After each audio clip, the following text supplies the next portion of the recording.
The food professor, Sylvain Charlebois. Bonjour. Bonjour, Nico. How's it going? Good, you?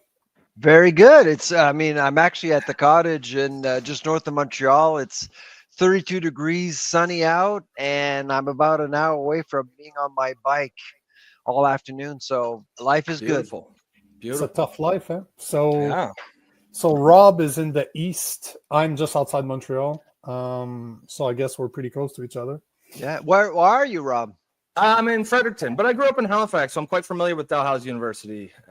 My sister just went to medical school there, actually. So nice to see that. Also, there's so fellow she's Tiger. the smarts.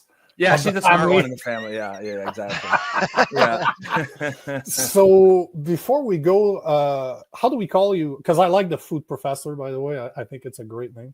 Well, So, I mean, it's I'm called the food professor for people who can't pronounce my name, but Sylvain Sylvain is Charlebois. fine. Yeah, that's yeah. pretty French. That's pretty. Yeah.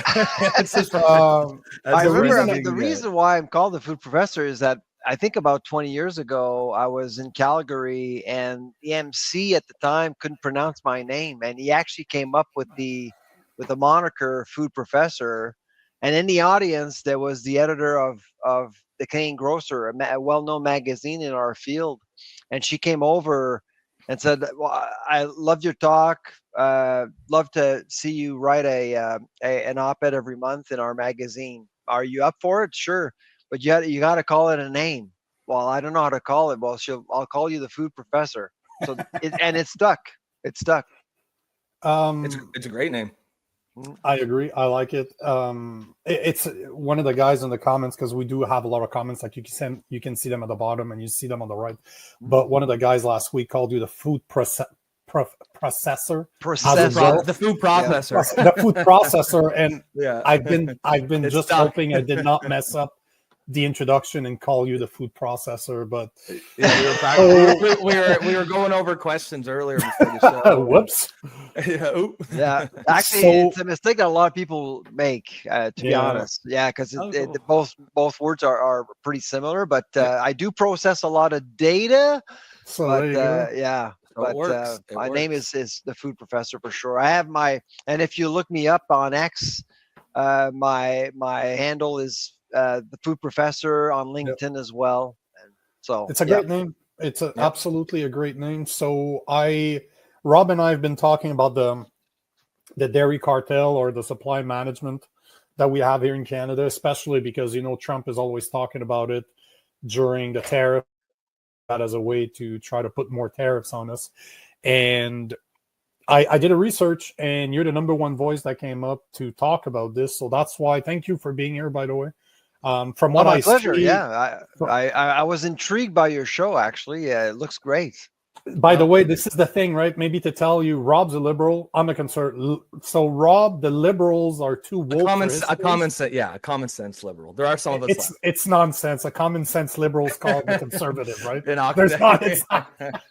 But the whole point is that he's a common sense liberal. I'm a Christian conservative, so I'm the complete opposite side. And every day we have conversation about what's going on in politics and in the news, and we debate it, and we do it live with our audience. Debates are great. Debates are that's great. That's the whole point. So we wanted to have you on because we've been talking about the food cartel, or the dairy cartel, and we came to the conclusion that the average person, the average Canadian, has no clue what it is. We don't really understand what it's about, why it's there. So we figured I wanted to find somebody with balls that had the courage to tell the truth, call it out for what it is. If it's good, it's good. If it's bad, it's bad, right? That's the whole point of the show. Is you can say whatever you want. You're not going to hurt our feelings. You can swear. You can not swear. Totally up to you. But it's open. Like fuck. There you go. The door's open. You can say it as many times as you want. But the point is that we have a few questions for you, but you can. How much time do you have, by the way? Because I think I booked you for half an hour. But yeah, half an hour is the time I have for you. Okay, I hope perfect. it's okay. Yeah, it's good. It's good because if we get along, we'll have you back. We like to have friends of the show. We have a bunch of people we invite back on when we need the help. I mean, do you really want to talk about supply management for like 3 hours? Really? That's I'm the not type of sure. audience. That's the type of audience that we have. Actually, We have a very, very. Yeah, I don't know how we we've got a did it, very but our audience is smart. I don't know how we figured it out, but our audience is very smart. But couple of yahoos in their kitchens talking about whatever the fuck. But yeah, it's not how it works. So, But go ahead. just before you go, Nico, I was just going to say, Yep. and we have talked a lot about the dairy cartel, as we call it, or supply management, in the context of trade, because it seems to be in the news a lot lately. And we'd also like to get. So, I thought it was going to be really interesting to have you on, just to give us the context of what this system's all about, how it came to be, who it helps, who it doesn't, and how it situates into trade, and just sort of what your opinions are on that, because it seems to be a sticking point. And it seems like if that's the reason why we don't get a trade deal, personally, I think that would be a huge mistake. But I would like to hear your opinions on these things. I think Nico's going to lead us off with a question or two here. Simple from the top. What is our supply? If you can explain to us elevator pitch, as we call them, of what is our supply management or dairy cartel, as we like to call it. Yeah, no, absolutely. So again, first of all, thank you for the invitation, guys. I really appreciate debates, and of course, supply management is an important issue. It's an issue that I've been studying for almost 25 years now. And so marketing boards, we have plenty of marketing boards in Canada, over 130. Most people don't know that. And marketing boards, it's about countervailing power for farmers. Farmers are price takers, and they seek protection once in a while to get the best price possible for their products, because farmers don't control anything really. They harvest, they go to market, and they take whatever price they're being offered. And so that's basically how farming works. So they set up these marketing boards to get protection. Now, supply management, as we call it, the SM5, because there are 5 sectors under supply management. We often talk about dairy because dairy is 80% of cash receipts under supply management. So you have eggs, you have chicken, turkey, and broiler eggs as well. So those are the other 4. The other 4 we don't talk about much because they're very competitive already. I mean, they're vertically integrated. They work with processors. They innovate for consumers quite a bit. And frankly, prices are very similar to the US, but not dairy. Dairy is different. Dairy prices are very high, much higher than what you would find in the US right now. So that's why the focus is mainly on dairy. And I'll stick to dairy because I think there's a lot of issues with dairy right now, to be honest. And that's why Donald Trump is after dairy and talks a lot about dairy. Now, to be honest, I actually think that not only most people don't understand supply management, but most people who write about supply management don't understand supply management.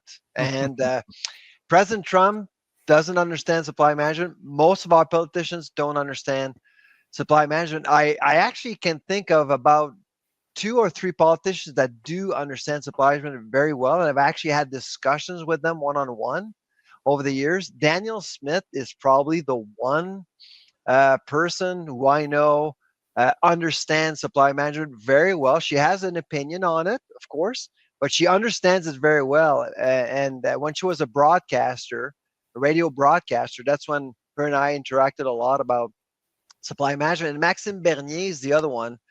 Now, Maxim and I, we disagree fundamentally on what to do with supply management. We both agree that it's an inefficient model. He believes that we should abolish supply management overall. I don't subscribe to that view at all. I do think that there are inevitables. We are north of a superpower called the United States. If we are to end supply management, it really means that we're asking Canadians to start drinking American milk and eat American products almost overnight, because our sector is just not competitive at all. It will just collapse. And I don't think that Canadians want that. So how do we come up with supply management 2.0? That's always been my approach to supply management. It's somewhere in between. But right now in Canada, we have this very highly polarized debate around supply management. On the one side, you have the dairy farmers of Canada basically stating the status quo, using false arguments false beliefs that this system is perfect. It is not. It is far from perfect. And on the other hand, you have the Maxime Berniers of the world claiming that supply management is costing us more money, it's inefficient, and we should get rid of it altogether. That too, I think, would be a mistake as well. So here we are facing President Trump with no plan B, no plan at all to reform supply management, and that's why a lot of people in Canada are panicking, starting with dairy farmers and politicians. Well, I think it goes to the next question very well, actually, because now I didn't explain what supply management was. In fairness to your question, Oh yeah, simply, supply management is a regime allowing a country to produce what it needs. sure. It's as simple as that. So you have a quota system. The quota system, this is very important. The quota system is managed by provinces. Tariffs are managed to protect, of course, if you're producing what you need to protect your market. So you have high tariffs on imports. That's the feds. And the feds is also responsible for setting prices at farm gates. So the Canadian Dairy Commission, which is a crown corporation owned by you and I, so the CDC, not the CBC, the CDC is responsible to set farm gate prices so dairy farmers can get a fair price for their work. So that's, in a nutshell, that's how supply management works. I just have a quick question on clarification there, Dr. Charlebois. So you said it's Sylvain, by the way. Oh, Sylvain, gotcha. Yeah. So your definition there of supply management was a way for the whatever the group is that set up, I don't want to call it a cartel, but to give us what we need. But would it not also be true to say what we need, but not as defined by the market, as defined by someone in accounting somewhere, and also no more than what we need? Because we've seen videos here of farmers dumping 30,000 liters of milk. So they have a target, but it can't even go over the target. And if it does, down the drain. Is that accurate? Absolutely. Everything you just said is absolutely accurate, I would say. And ourselves with McGill University, which is where I'll be spending my next year in Montreal, we actually released a study in January showing that cane dairy producers are dumping anywhere between 600 million to 1 billion liters a year with supply management. And so dairy farmers, their response is, well, the Americans dump too. Well, they don't have supply management. That's one thing. And secondly, cows don't have taps. So surely we're dumping milk. Their response is they're not dumping milk. Dairy farmers are not dumping milk. Well, you just mentioned, we just saw a guy dump 30,000 liters of milk because he was asked to dump 30,000 liters of milk. So there's a lot of dairy farmers in Canada have actually gone. They've gone so far. They're willing to mislead Canadians, misinform Canadians, just to protect the virtues of supply management, because they know that Canadians actually don't understand the regime, but they trust farmers. So if dairy farmers are saying that to them, it means that probably it's good for them. But there's so much misinformation out there given to Canadians, unfortunately. Is it, at the end of the day, if we boil it down to the simplest denominator, would you say that the only reason that the dairy cartel or supply management is there is really to prevent the U.S. from outbidding us in a free market? Is that we cannot directly compete with the U.S.? Is that what it is? Is that the idea? Is that the sales pitch at the end of the day?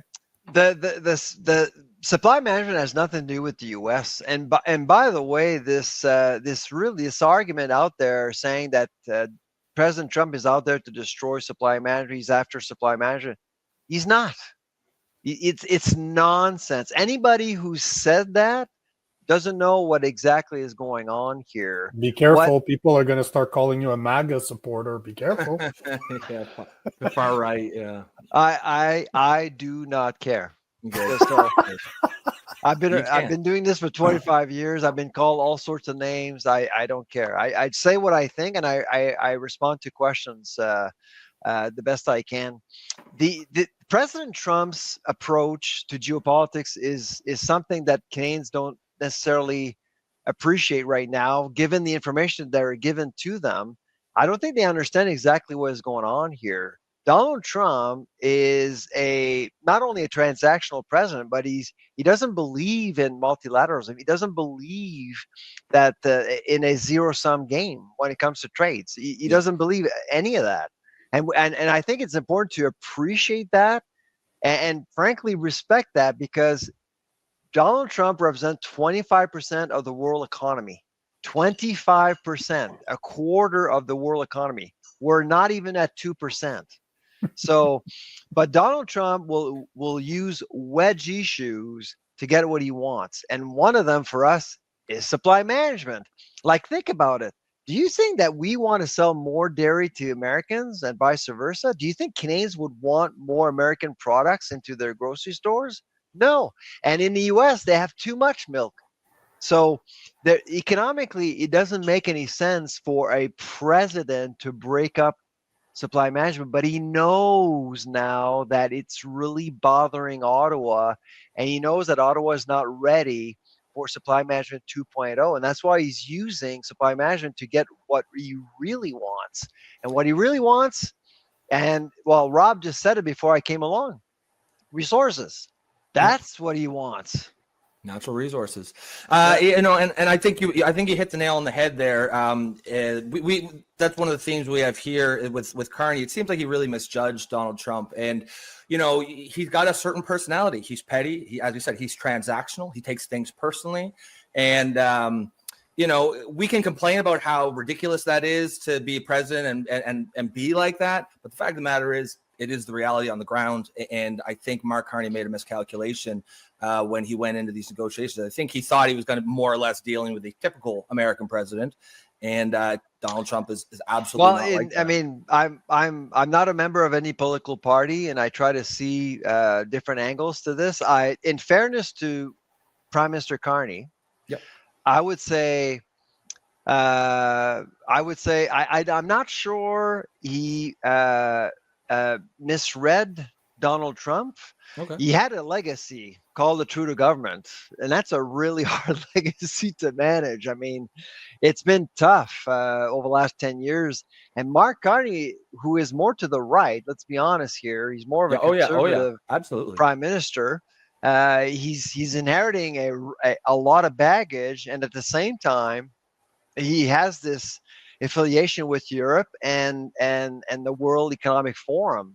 He's part of that society, and he's been very outgoing. I've actually had discussions with his wife as part of this a few years ago on her podcast, and so he does recognize that politically, and that brings a lot of bias and baggage to his I would say persona as a prime minister. Now, what he needs to do is to manage expectations. He came in and won the election based on false expectations, saying that he's the best negotiator, that he's willing to, he's able to get the best deal possible for Canada. You cannot negotiate with Donald Trump. It is impossible. No. You have to cope with him.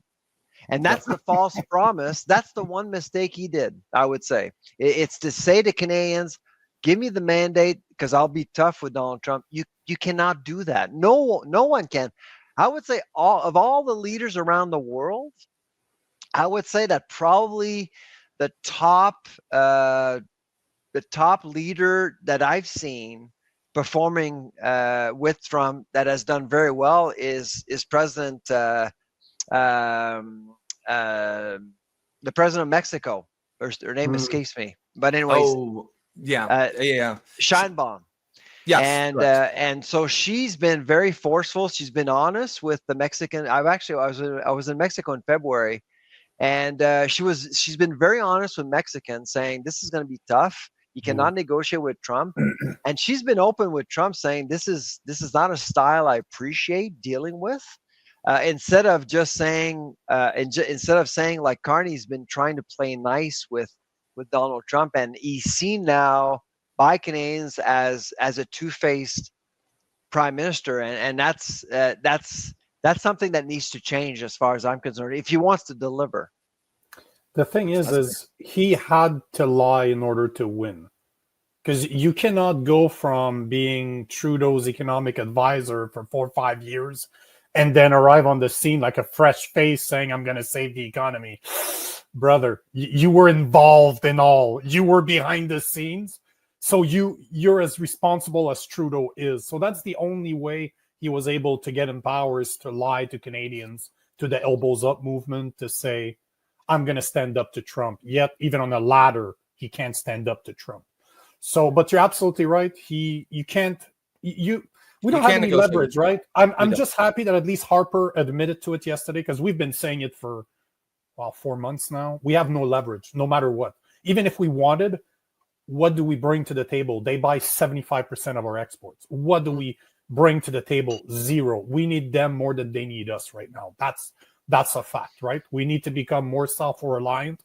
No questions about it, but that's a medium to long-term goal. The thing about, I mean, I'm concerned about Ottawa and Prime Minister Carney and his cabinet, but I'm mostly concerned about Canadians as a whole, because I do think, because I go to the U.S., I've been to the U.S. 3-4 times the last 6 months. I don't know about you guys, and spent half my year in the U.S. So yeah. So and but I've in the last couple of years, I've grown concerned about how many Canadians, not all Canadians, but many Canadians see themselves as morally superior to the Americans. And which fueled the elbows up campaign, let's be honest. And to me, that's not healthy at all. I mean, Americans are different, but they're not morally inferior.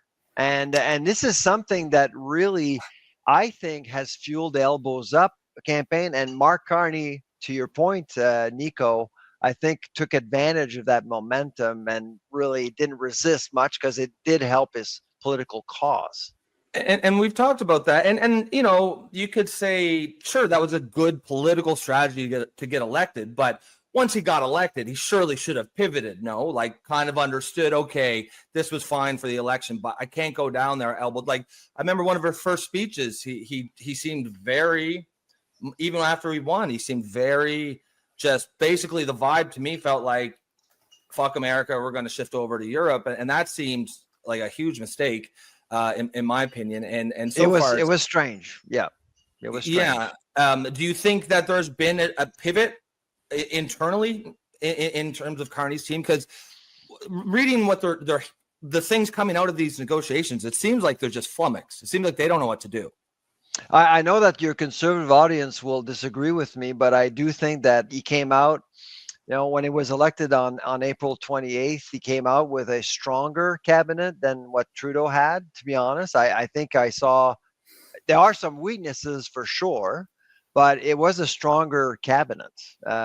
So that was a good start. But Rob, I mean, yeah, the trip to Europe and signaling that we need to get closer to Europe, an old continent. And from an agri-food perspective, which is my field, I can tell you straight out, dealing with Europe is extremely, extremely difficult. Yeah. Given all of the regional economies that they have from a food perspective, it's extremely difficult to deal with the EU. However, I mean, yesterday we learned that the EU actually made a deal with the US at 15%. I saw that as good news for Canada. Yeah. Because we do have a trade deal with Europe, and perhaps we could become a little bit more competitive with the US if we get a good deal with the Americans. That's the big if that we have to face right now. But I do think that overall we need to become more strategic. The concern that I have is that I absolutely think that Canada, and I'm sorry to say, I'm going to use my first swear word here, Canada sucks at geopolitics. We suck at it. We don't understand the world order, how it's shifting. Trump is shifting all of it right now, and we need to adapt as quickly as possible. And I fail to see any effort to recognize that right now. I want to bring it back to the dairy cartel, because we'll have you back on if you're interested to talk geopolitics, because obviously we talk about this for 2 hours a day. So I'm fascinated by this conversation. I definitely would welcome to have somebody And by that's. the way, if you've been using the word cartel for a while now, if you're I not love that getting any word. nasty emails from dairy farmers, you will eventually. Really? They fine. don't like it, right? It's fine. I mean, listen, It's fine. listen. This is the reality, folks. So when for many years, I've been at this for 25 years. Early in my career, you just hinted that supply management was a Cartel. problem. You had threats. It's a Yeah. third rail in Canadian I politics, mean, right? I live in Halifax. The Halifax police came to my door twice No. because of threats I received to Okay. myself, to my wife. Oh yeah, no, this is serious Wow. stuff. Wow. But Wow. here's what's really interesting. In the last, I'd say 3 years, I've been very vocal about supply management. I've not received one nasty email, one nasty DM, not a one phone call, nothing. Things are shifting. More and more people are questioning whether or not this regime is a good thing or not. It's either that or because there's a lot of people like me out there that make you sound very normal. I question everything. I question everything, and the dairy cartel is the last person that I worry about their opinions. I Listen, get it. first So of maybe all, you're welcome, let's be doctor. clear You're welcome. about the regime. The biggest victims are the dairy farmers themselves. Okay, there's a difference between boards and dairy Yeah. farmers. We got 9,500 dairy farmers that don't understand the politics of supply management. The boards are the corrupt ones. The Yeah. boards are the ones with the power, with the quotas. Remember, I said who owns the quotas? $48 billion worth of quotas. The boards, they control the wealth, and they do everything in their power to preserve that wealth as much as possible. I'd say that most dairy farmers are out there doing great work, working very hard. I worked on a dairy farm when I was a kid. It's hard work. I have Yeah. a lot of respect for these folks, but the politics around is are run by boards, and they're the ones really holding everyone back. Everyone. So, because this is exactly what the question I had for you. So, who's at the end of the day, it sounds to me that it's not good for the farmers. It's Yeah. not good for Canadians. It's only Who's it good for? for the boards, as you call them. So, are The they Dairy like, Farmers of Canada, Dairy Farmers of Ontario, in Quebec, la Fédération des producteurs de lait du Québec.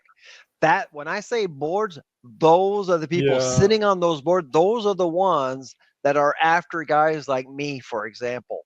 So, is that why they call it a cartel? Because it's similar to the old school Italian mafia taking over. How do you call them? They ran the The boroughs? what's no. You know what runs companies now? They all have organization that protects the workers. I don't know why I'm wearing. Oh, like wearing a, unions? unions. Yeah, Is yeah. that not? Are those boards just like unions that are run by mafia in the back end, and they're like, don't worry, we will put ourselves between the farmers, the consumer, and we will tell you what's best for you. But And it's if hard you, to call it a mafia because it's all government sanctioned. it's the Folks, same thing. this It's is just a different, government sanctioned. It's all legal, which just makes it like even more So, ridiculous. so the yeah. question then is, if it's bad for farmers, dairy farmers, and bad for Canadian consumers, why would we keep this system? Because I know that you're not advocating for eliminating it. You were mentioning supply 2.0. management 2.0. Is that a well-defined term? Do we even know what that would look like? Are there any proposals out there that make sense to you? Oh, absolutely. We published with Nearso Guelph Supply Management 2.0 3 years ago a roadmap to a much stronger dairy sector. Now, What does that look like, sort of in layman's terms? So, a few weeks ago, I got a phone call from a well-known politician. I won't name which one. It's been mentioned on your show, I think, a couple of times. Pierre Poilievre. One of them. Or The Maxime person Bernier. asked me. Those are the two that we thought. And Mark Carney. So I was asked, if you were to do one thing to make the dairy sector more competitive in Canada, what would you do? If you're God, okay, and you look down on Canada and you say, I want to fix the dairy sector, I want to make it competitive, what would you do? What's the one thing you would do? And my response was pretty simple.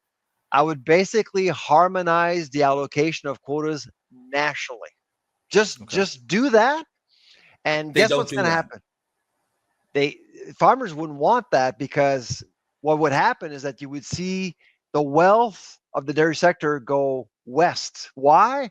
Because you have two dairy sectors in Canada. And this is important for your listeners to understand. You have two dairy sectors in Canada. You have east of Toronto and west of Toronto. So east of Toronto is Eastern Ontario, Quebec, and the Atlantic. Smaller farms, inefficient, cost a lot of money to produce milk and dairy fat. Okay. So they're small, and it's all about fair price. West of Toronto, and I visited many farms west of Toronto, larger farms, efficient farms, and it's all about volume and competitiveness. Okay. Now, the East is making dairy more expensive for everyone. Okay. If you are to harmonize the allocation of quotas nationally, all of the smaller farms would disappear, and all the milk and butterfat would go west. So prices would drop. Our dairy products would become cheaper. Milk would become cheaper, but Quebec would lose all of its quotas. Do you think that Quebec wants to lose all of its quotas? Nope. That's the problem. So basically, what you're saying is that the government is profiting from it's controlling it. Boards are profiting from it. Consumers are paying higher because it's not a free market, like a higher price because it's not a free market. We have the farmers that are having to dump milk that they could sell because they have quotas. And by the way, the milk that was dumped, you paid for it. By the way, this is the difference between it's baked into the us and America. Into the quota price, right? And to add insult to injury, we're subsidizing our dairy farmers. Of course we are. Okay, they call it compensation because we ratified a deal with the Americans. $1.7 billion is given back to dairy farmers. Now, why is this so important for farming in Canada? Because now you have a overcapitalized sector inflating the farmland prices. Farmland prices are going up because the dairy folks have too much money. They're buying land. That's all they can do with their money. So the beef guys, the pork guys, anyone else in the free market are having a harder time scaling up because dairy is making things more expensive for everyone. So for 9,500 farms that we have in Canada, dairy farms, it's actually affecting the ability for other sectors, over 100,000 farms, to grow and scale up and compete. Is it, it sounds, I'm just going to take this, and don't worry about the swear words because this is the type of show that we are, but basically Squirrel Nuts, which is one of our regulars, is saying, fuck Quebec, free the dairy farmers. And it's unfortunate because I think you can feel this. I'm from Montreal, but I spend half my time in the US and I travel a lot. I believe that is the same for you, but we do have a tendency to fuck shit up for whole Canada. And it's not just dairy. Quebec wants, Quebec oil and gas is the same thing. We really screw Alberta. So when you look at the history of supply management, so under dairy, it started in 1972. Who was the prime minister in 1972? Oh, the father. Trudeau. Wasn't that the father? Yeah. Trudeau father. Pierre. Right. Pierre, and so in those days, and I think your audience needs to appreciate that. So in 1972, the Canadian School of Thought, so it's an economic school that really pushes government intervention. Because in those days, in 1972, we had too much milk in Canada. We were dumping milk all over the place. So Eugene Welland, the Minister of Agriculture at the time, said, you know what, enough dumping. We want to offer a fair price to everyone, and we'll set up a supply management scheme. Now, in 1972, there was a lot of support for it economically, and it actually made sense to stabilize the system. But 53 years later, he has become a political weapon against the Canadian population and against Donald Trump as well, against anybody really. That's what changed. And that change was spearheaded by the boards, not the dairy farmers, but the boards. And that's how things got wrong. I'd say probably mid-90s, when the world started to focus more on free trade, global trades. Yep. That's when our system became obsolete. It needed to go. So New Zealand got rid of it. UK got rid of it. Europe got rid of it. Korea got rid of it. Austria got rid of it. There's only one left, and that's good old Canada. I know you had to go at 1, but Rob has one question for you. So if you have a few minutes to dedicate to Well, Rob. he's a liberal, so sure. It's all about feelings and triggering. Just so you know, but I'm not, he has a not question that kind for of you not before that we go. kind of Are you liberal. still with the NDP? Are you still with the NDP? Yeah. No, I mean, I again, love when our guests rip into Rob too. I'm not. I mean, we don't need to go down this whole rabbit hole, but I actually voted for Poilievre just because I looked at 10 years of liberal economic performance, 1% growth over 10 years. I just said you can't reward this. You can't incentivize this in a democratic system. But that's a whole other story. My question was, we talked about that video that we saw. I'm not sure if you actually saw it, but it was a farmer who was dumping 30,000 liters of milk. His name is Jerry Eugen from Ontario. Oh, yeah, I saw it. Yeah, absolutely. Now, given the politics of supply management, do you think that guy, did he get a late night call from someone saying, do you think he had the police showing up because of threat? Like, do you think the other dairy farmers or certainly the board were not happy? Like, is that a dirty little secret that this kind of dumping is going on? Have you seen him since? No, that's right. Yeah, he's got Epstein. Yeah, I mean that's how it works. So he outed the system. Yeah, and of course he got visits. Absolutely, so when you got saw by that, the board. Were you like shocked when you saw that someone? Well, if you go back to my X feed, I think the day after the video came out, and I said, this is probably the most courageous thing I've seen in Canada in many, many years. Wow. And you're looking at this guy for the very last time. Because I shouldn't be laughing, but yeah, wow. No, but this was serious. I mean, I do applaud. I commend the guy for doing what he did. He knew. Of course he did. Of course. Yeah. Now he was. If you look at some of the feeds, he was treated like crap. He was called an incompetent dairy farmer. He should be jailed for what he did. He's misinforming the public. I mean, those mafia comparisons kind of fit in some of this behavior. I can assure you, he's still alive and he's still operating his farm. He just he can't speak anymore. He's not talking anymore. Yeah, he was, and so nobody else will be talking. For nice dairy farm you got here. Be a shame if something happened to it.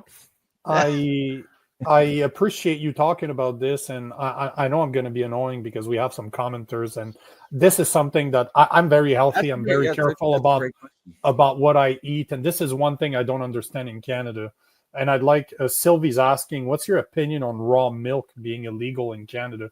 Do you have an opinion on this? Is that something you can talk about, or you don't want to have visits? Well, very briefly, this is certainly pushed by the boards. The boards don't want. You see, the biggest. So a lot of people are claiming let's end supply management because dairy prices are too high. That's not the right reason why we need to reform the system. The right reason is innovation. There's just no supply management allows farmers to produce what we need. Now, the key here is that we produce the same shit. I'm sorry. It's the same thing because you're paid as a farmer to do this and this and this and that, and everyone's equal. Everyone has to produce the same product for the Canadian public without recognizing that Canadians have different needs, like wanting raw milk. 9 to 10% of Canadians would buy raw milk on a regular basis. I lived in Austria for a year with my family a few years ago. You can actually buy raw milk from a vending machine, for God's sake. In Canada, it's forbidden. There's lots of things that are forbidden. We have a plant in Kingston, Ontario that was built by China to process our own milk and make baby formula. That was actually subsidized partially by you and I. I'm not making this up. It's called Canada Royal Milk. Look it up. This is something you cannot make up. It's why do we need China to build a plant right here in our own backyard? because farmers do not care about innovation. They do not care about needs that Canadians have, like baby formula, like raw milk and other things. It's a shame because I have a newborn and my wife is not producing enough milk right now to be How much are you 100. paying for, how much are you paying for your baby formula? I actually know. I was at Walmart this morning after the gym picking up formula, and you're even on sale. It was on sale, plus we had a $10 off because somebody gave it to us. But 900 gram, you're probably looking at $60. So That's go insane. online, That's madness. look up Canada Royal Milk. You'll be able to buy baby formula, okay, for probably $41, $42 for a can. Okay, cheap. But that baby formula was made by a Chinese company right here. But here in Canada. Right here in Canada. That's insane. And that's not on our shelves. That's not in the stores. No, you can only buy it online. That is crazy. And the quality is the same. Surely you can understand why some people want this system gone. You know, even but how much of your audience, how many people that are listening in right now didn't know about Canada Royal Milk? My guess is that most people did not know about it. I suspect. Why? Because the media, and this is part of the board's influence, they spent $150 million in marketing and advertising. Do you think that the CBC and CTV Global have an interest in covering stories that actually would make the dairy farmers look bad? Wow. So are they familiar with you? Like, are you on the radar screen? I'm assuming you're somewhat of a persona non grata to the boards because you speak freely about this. Should we be concerned for your safety? Is what I'm saying. You're funny. What I'm asking. You're very funny. Hey, listen, if there is an event, so I this fall I'll be on stage 17 times. I give talks all over the world. But if a conference is sponsored by the Dairy Farmers of Canada, I'm never invited. Funny how that works, eh? There's only one exception in Canada, and that's the National Coffee Association Conference in Toronto. The Dairy Farmers are the main sponsor, and they absolutely want me on that stage. And so, wow. But if the Dairy Farmers of Canada are sponsors of an event, they do not want me there. That's this has been a fascinating conversation, Sylvain. Just a couple comments here. Therese says, would love to see Dr. Sylvain back on the show. Have never heard of him. Tammy here says she's a longtime follower on X of Dr. Charlebois. Love his take and insights. Great job getting him on the show. Thanks to the food professor. So just the audio, we're getting. I'm not sure if you're able to see in the bottom right. That's the one. That's it. Nourish. That's the one made by Canada Royal Milk.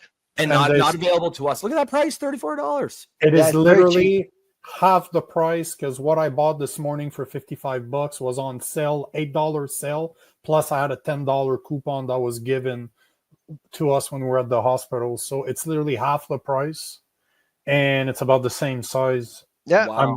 I'm gonna have to look into. You just saved Nico a lot of money. So man, there you go. Thanks, China.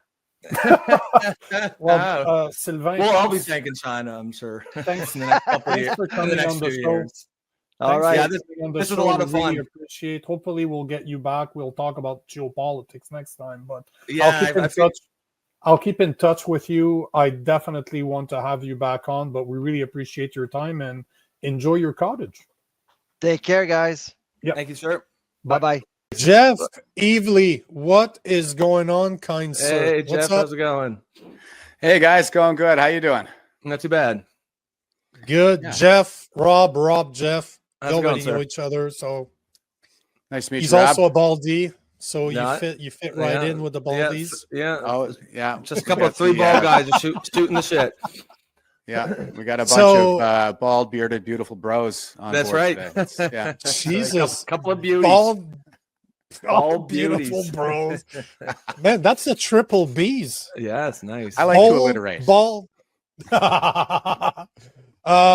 Funny enough, I was added to the Justice Center for Constitutional Freedoms news releases because we've had John Carpe on the show 3 times in the past month or so. He's kind of becoming our constitutional lawyer for all the problems that we're seeing with the bills that are trying to be passed. And I got an email last week showing you. I'm like, what the fuck? I'm going to reach out to Jeff and see what's going on. So if you want to break it down for our audience, Tell us and what's going going on. on, man. Well, I mean, as you can see, I attended the trucker convoy January, February 2022. 18 February was the day that they brought in the big crackdown, and I was running the shift schedule for the veterans who were standing on guard for thee at Canada's National War Monument after we took down the fence that Jim Watson had put up to smear the convoy as peeing on the monument or something like that. Of course, none of us ever believed any of that stuff, but to appease the Ottawa Police Services, we said that we'd put somebody on that monument 24/7 in order to keep the fence down, just to assuage any of their concerns about patriots peeing on the monument. I naturally ended up with the early shift, being the guy running the schedule. So I was going in for my 4 a.m. shift, and the police had cordoned off like the entire downtown. And we had been in touch with the liaison officers every single day. Like, we were coordinating with them. I was going by, and they said, basically that I couldn't go to the war monument. And I was like, yes, I can. I'm going for my shift schedule. Check with your liaison officer. We've been doing this now for weeks. She said, no, you can't go up there. And I was like, well, yes, I can. And so I just kept going.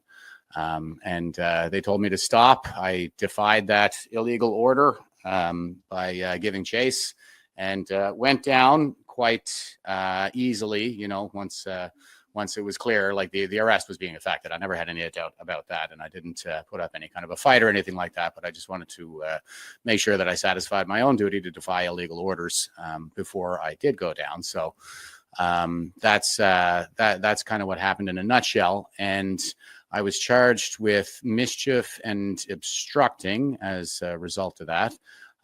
Eventually, I was found guilty at the initial trial, and we were just seeking an appeal last week, but the appeals court denied us the new trial that we were requesting. Chris Fleury is my JCCF provided lawyer, by the way, and he's excellent. Now, coming out of that, it's kind of more of the same that I saw from the initial decision. Like, the language being used in the courtroom was about an illegal protest and an occupation. They were making reference to the fact that the Emergency Measures Act was invoked, so things must have been really serious. Those of us who were there, of course, know that was all of a fraud, and that was the most peaceful demonstration of true patriot love I think I've ever seen in my entire life. But they're still, I might as well be getting tried by the CBC. That's how I feel when I'm in Ottawa courtroom. Wow, zing! That's good. I mean, it's hard not to notice the difference in just the zeal or that they are going after people of certain, for example, Tamara Litch, yourself, Exactly. There's other people that are in the news lately. When you've got other people who are committing crimes that are maybe, if it's a violent crime, especially if you are, of the right identity group, you're out on bail for your fifth time. Doesn't matter if you killed someone. Doesn't matter. You get all the protection. It's almost like they reluctantly charge and prosecute other people. But when it comes to right wing or not even really, but at least political causes they can place in the right wing, then you can tell they relish it. They get off on it in a way that you don't see with anyone else. And it's hard not to notice that. It's impossible to notice it when you're sitting in the witness box. Yeah, I can imagine. I just mean as someone on the outside looking in, but if you're on the inside, I'm sure you feel that every day that you're subjected to this.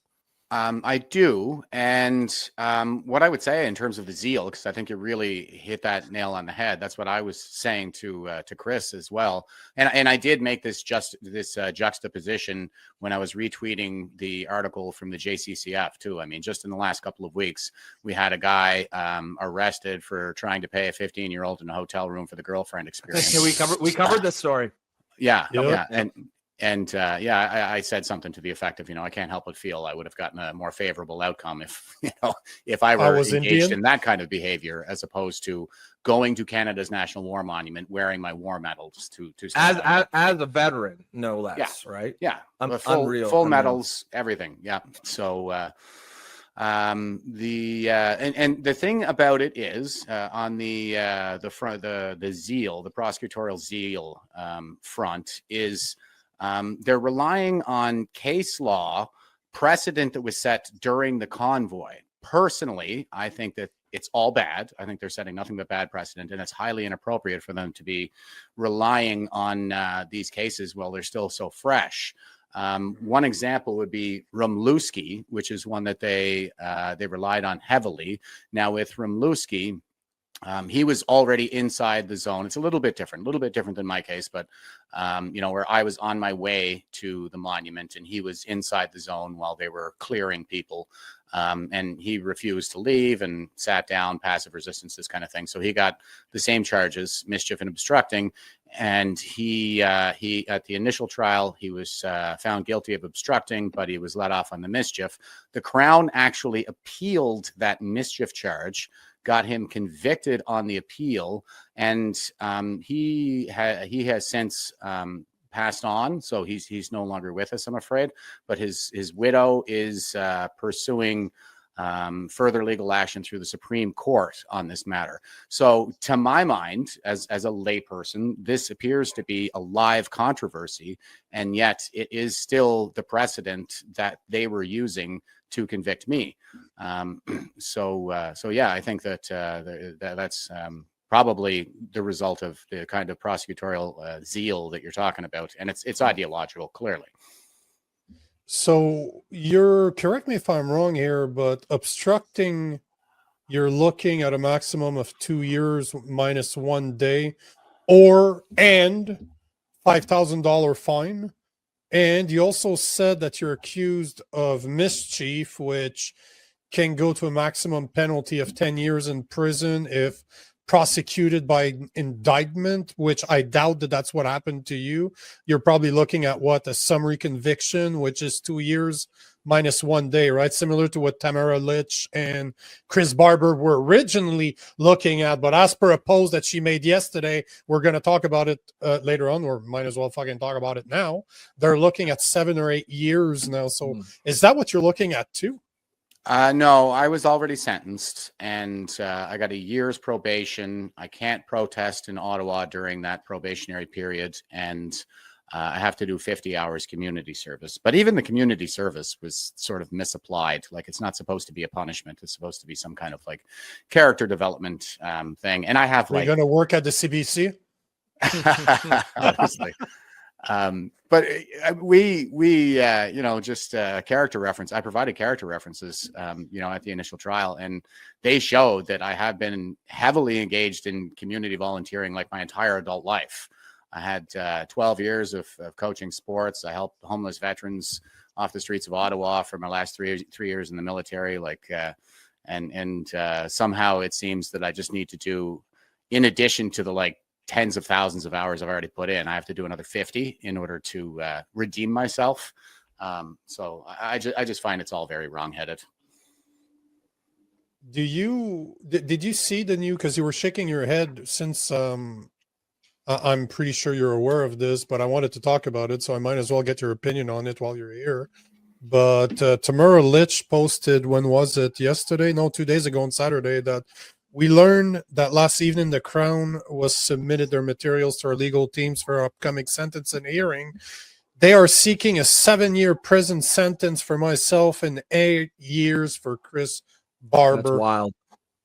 That is wild. They haven't seen the documents. At least that's the last post on that matter that I saw from her. But what the fuck? Because you're a bright guy.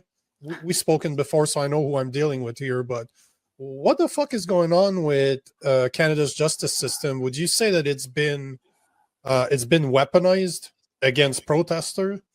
Absolutely. It's a certain kind of protester. Well, yeah, and this they're not going after the George Floyd protesters. I promise you that. Absolutely not. The George Floyd protesters were out there during lockdowns, and nobody said Yeah. a damn word.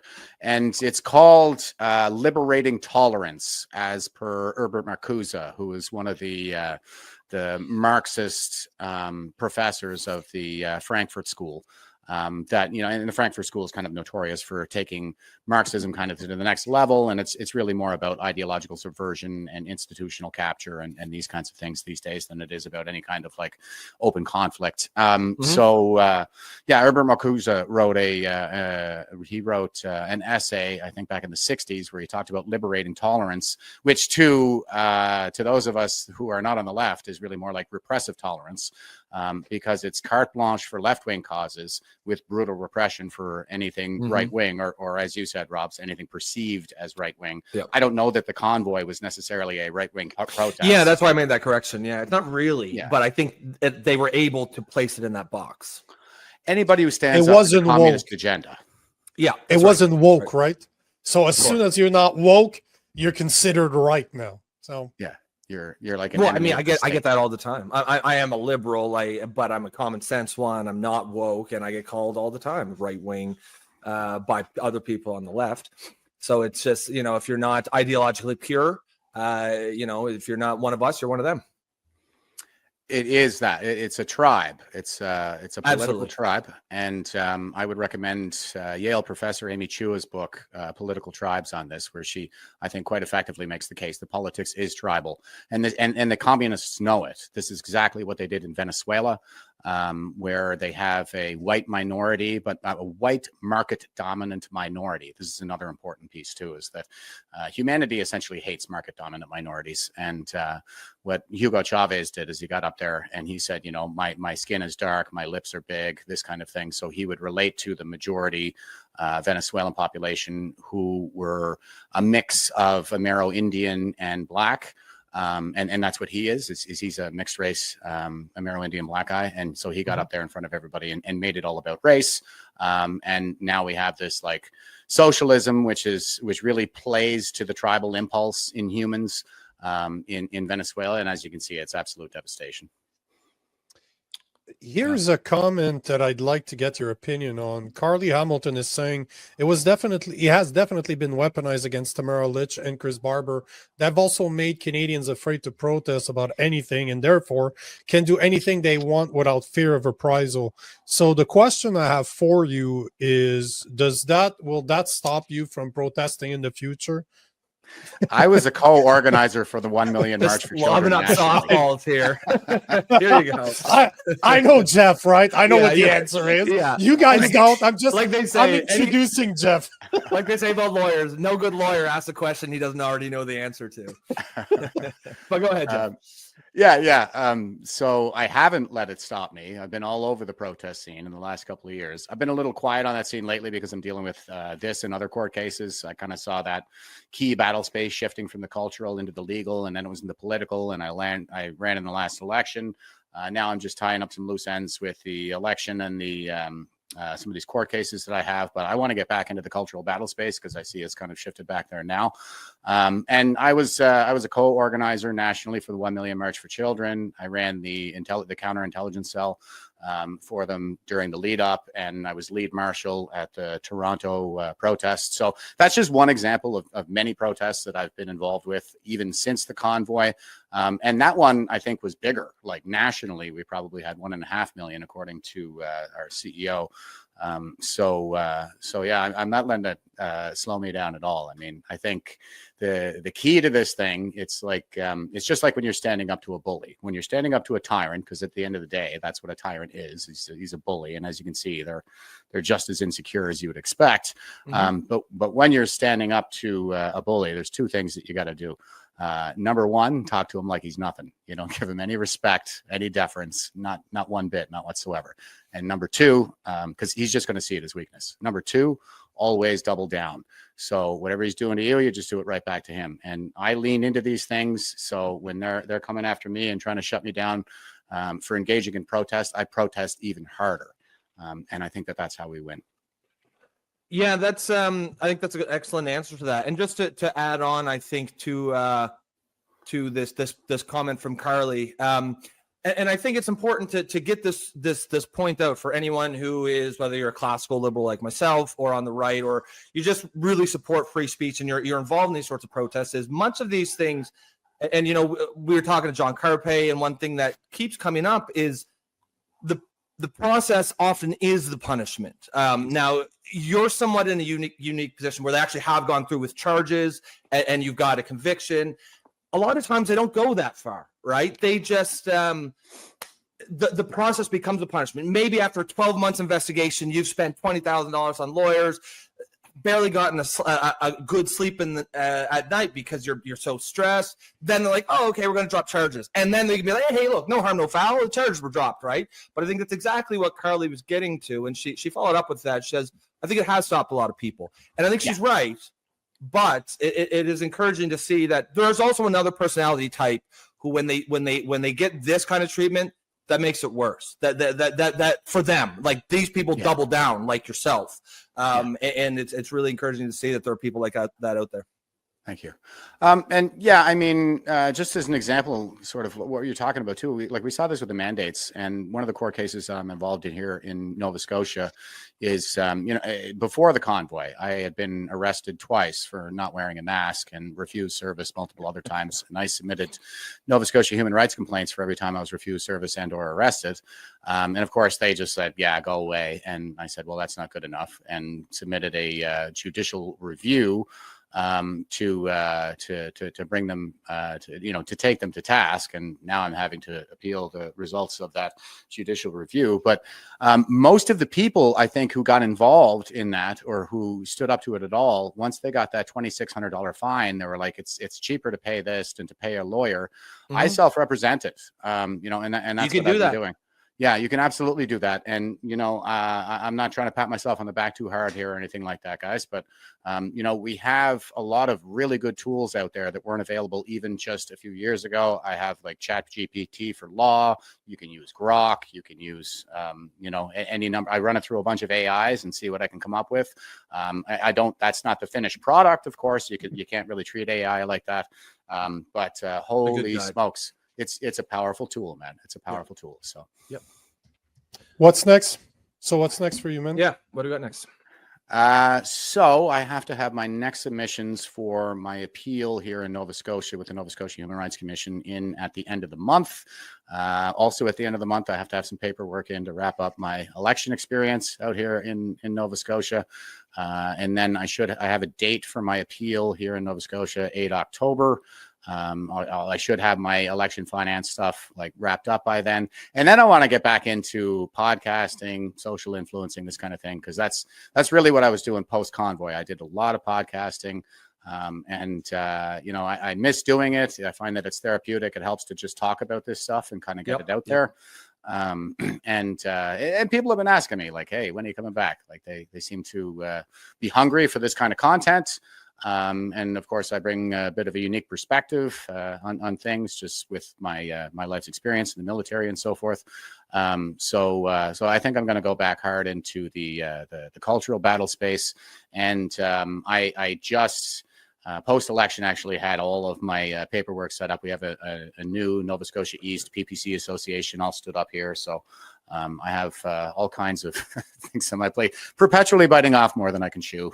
So this isn't the last of me. You got to keep busy, right? Yeah. That's right. Question from Angry Kane: does Jeff have a YouTube channel? I do. You can definitely promote it. Go ahead. Yep. I don't know. It's just kind of my personal YouTube that I've had. Oh, I got you. No worries. Yeah. So you can find me there. It's Jeff Evely. I'm not hiding from anybody. It's mostly Jeff without a shirt on doing weird shit. So Angry Canadian, who knows if you want to go there or not? It's mostly a backup channel for all the live streaming I did for Veterans for Freedom. So I streamed everything there too. And if you want to go back and look at my content and see what I've said about anything, it's all there. Yeah. Let me know when you do start doing some podcasts again. I'm working on something for kind of rebuild the conservative movement. Yeah, more conservative people. So let me know, and we'll figure something out between the two of us, man. Yeah, absolutely. take this question there before we sign off. Bumpy says, "What's Jeff's opinion on Bernier remaining the PPC leader and saying he wants to lead the party for another 10 years? Do they feel that would be better as an independent candidate in the future?" And feel free to be like, "No, I'm not going to touch this one with a 10-foot pole either." Yeah, I mean, everything's still a little bit too fresh, I think, for me to Sure. give any meaningful comment on that. What I would say is that Maxime Bernier has been an absolute breath of fresh air since he founded the PPC. He's the only guy who's shown any courage or integrity throughout this entire process, through the whole ordeal of the last several years. He's a real warrior. I got mad respect for Max. I was just talking to him a couple of weeks ago. And I think that there are some lessons to be taken from our election results here recently. I think it would be foolish of us to just sort of chalk it up to external factors. Although the external factors were incredibly strong, no doubt about it. They ran a fear and hatred based campaign on the whole Uniparty did that, and it worked. So I think that is the key driving factor, but also there are some lessons that we can learn, for ourselves as well to be a better party in the future. And I have plenty of confidence that Max is going to be going in that direction as well. Yeah, you got great comments. Oh, Nico, your mic, you kind of had some quick mic problems, but says fucking as what? platform. Yeah, I know, right? Yeah, all I was saying is thanks for being here, man. Let me know when you do start recording again. You and I will talk. We'll figure something out. And Absolutely. we appreciate your time. Let me know. Hit me up. Love to have you back on, Jeff. There's Yeah, obviously a lot of anytime, things guys. I'd love to dig in some things, but we gotta keep it short a little bit. But no worries. Appreciate you coming on the time. Also one blue noter to another. Always nice to see you. I grew up in Halifax as well, so it's always great to see another mainlander. That's right. Yeah, right on. Yeah. And you know what? Like Atlantic is very tough territory out here for anybody. I would say classical liberal is a right. That's what I consider myself as well. That is a right wing political position. So I agree, 100%. Unfortunately, it's pretty tough out here for us. So we got to stick together. That's right. Yeah. See you later, brother. Peace, Thanks, brother. guys. Bye. Wow, There great you guy. have it. Great guy. Oh, I told you, man. He knows what he's doing. Quality guest. I think if we had, I'd have people like that on the show every single day. Very Doesn't even matter what they're researched. talking about. Doesn't mean he could have been talking about anything, and you can just tell someone who's just engaging like that. Love having those conversations.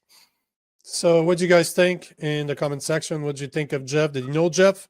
Was it the first time you heard about him? Because I've recorded with him before.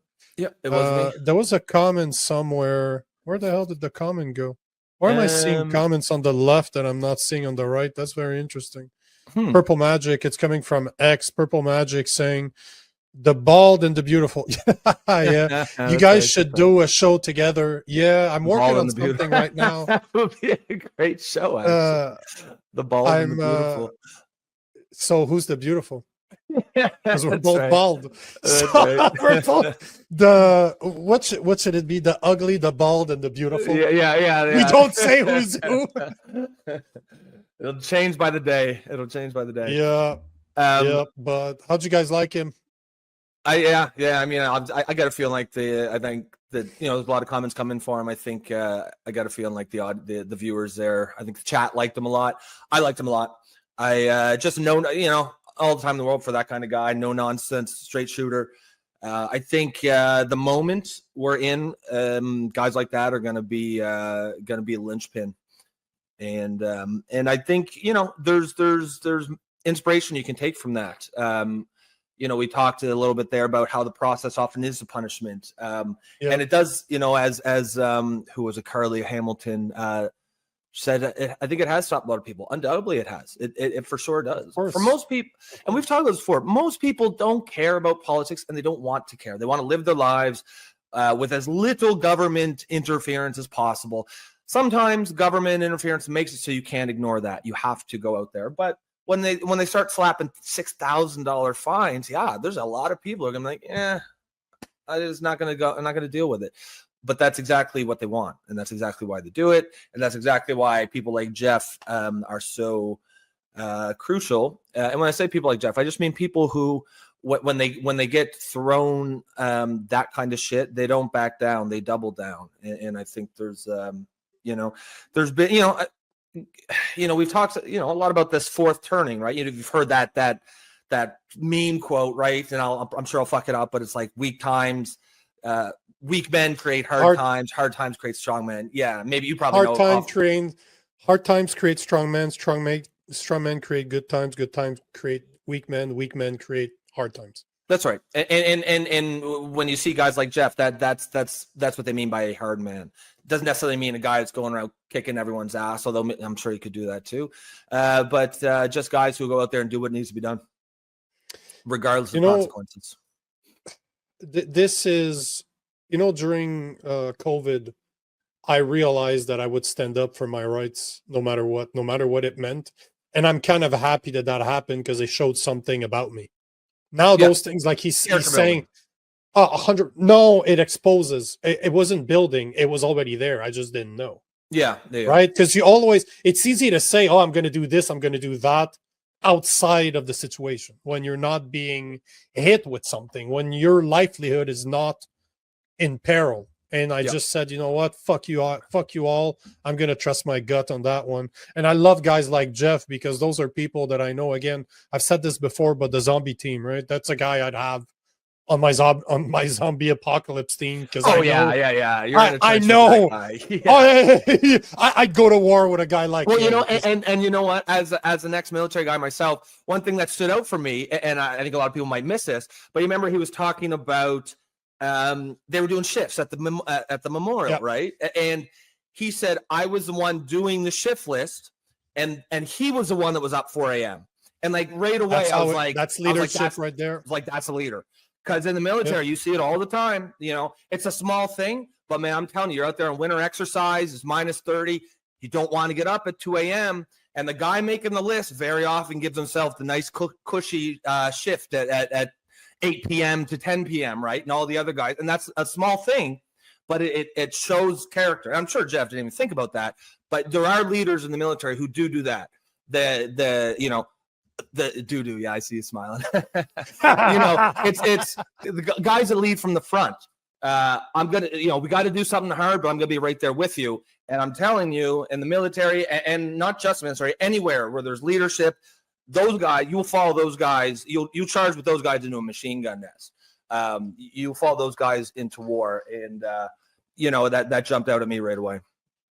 Yeah, it's a good dude. He's definitely a good dude. We just need to find a way to bring him back. He's like a Jason from the US too, right? That there's specific things you can bring him back whenever you need him. We need to figure out the same thing for Jeff. 100%. He's a great asset. Even when he was talking about how he was like, yeah, I'd like to get more podcasts. I was thinking like, I don't want, I don't like just fucking falling guys' balls and shit, but I'm thinking like, he's good at it. Like that's a strength of his. You can tell just he does it all the time. Yeah, he does it all the time. I've recorded for hours on live events with him. It's just it's fun to have somebody that's extremely knowledgeable and that has that knowledge on the tip of their fingers. Yep. Right. 100%. So very, very cool, dude. Joe Stradamus, as he says, I will always listen to guys like that, even while disagreeing with 100% positions. It's good to know how people get there. Yeah, and that's a great point, Joe. Like, you don't have to agree with all his positions. You can even disagree with every single one, but like, he's a guy that carries himself with respect, and he will respect you. And guys like that, they don't even need to demand respect; they just get it. And I think, as you said, Joe, whether you agree or disagree, a guy like that always has a place to talk, at least on a show like this, where we value that, right? Value the argument above all else. And unlike us, he doesn't swear. If you notice, he's very, he's very good. Maybe there's a lesson to be learned. Hey, Jeff, if you're still there, fucking pussy. Fucking Boy Scout. Pussy, Jeff. No, but he's a great guy. I'm happy that I was able to reach out to him and get him on the show. I'd have him back any day.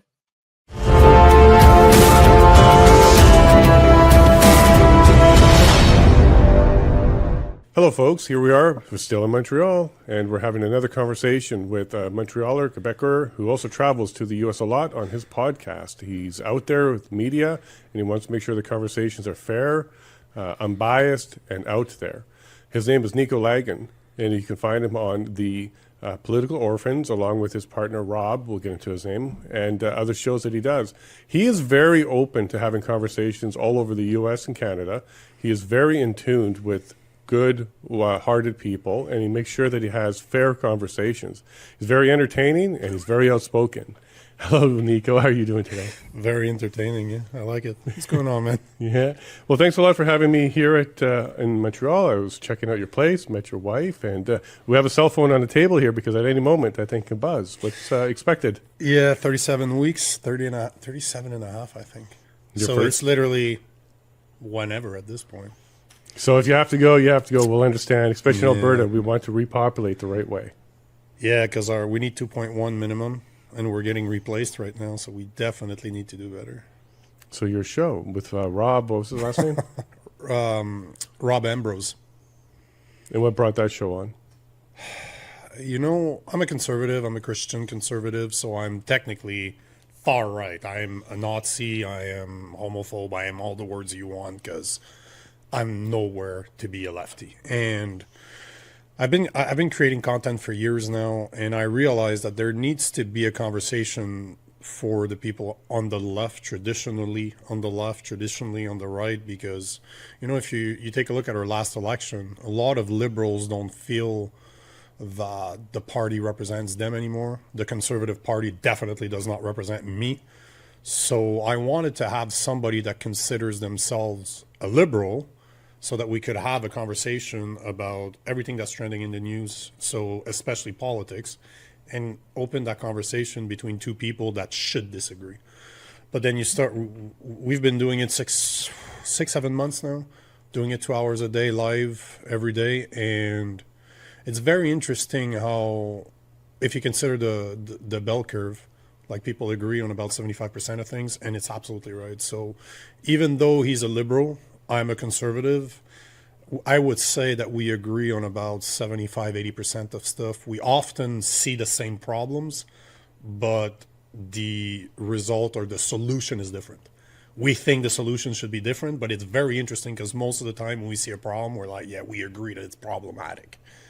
So I just found him on X because I record a lot of podcasts. I like the guy. We spoke for a couple hours the first time we spoke, and I offered it to him. I'm like, it would be great if we start recording, and we've been doing it for 6-7 months now. Now, traditional media should have both sides of the story, but your show seems to be an outlier. You actually have two sides to this story, the conversation here in Canada, political one specifically. Now, it is weird now in this landscape to actually have both sides of the story. Did you find that when you entered the market that there was a desire and audience for that? It was never intended. You know, I've been attending events like the NCI, for example, and people are like, what do you do? I'm like, I create content. And then they just look at me. They don't understand. I'm like, okay, I guess I'm media. Okay, I guess I'm independent media now. And I don't like that term. But this is where we're at now. Because as you said, there's no more conversation.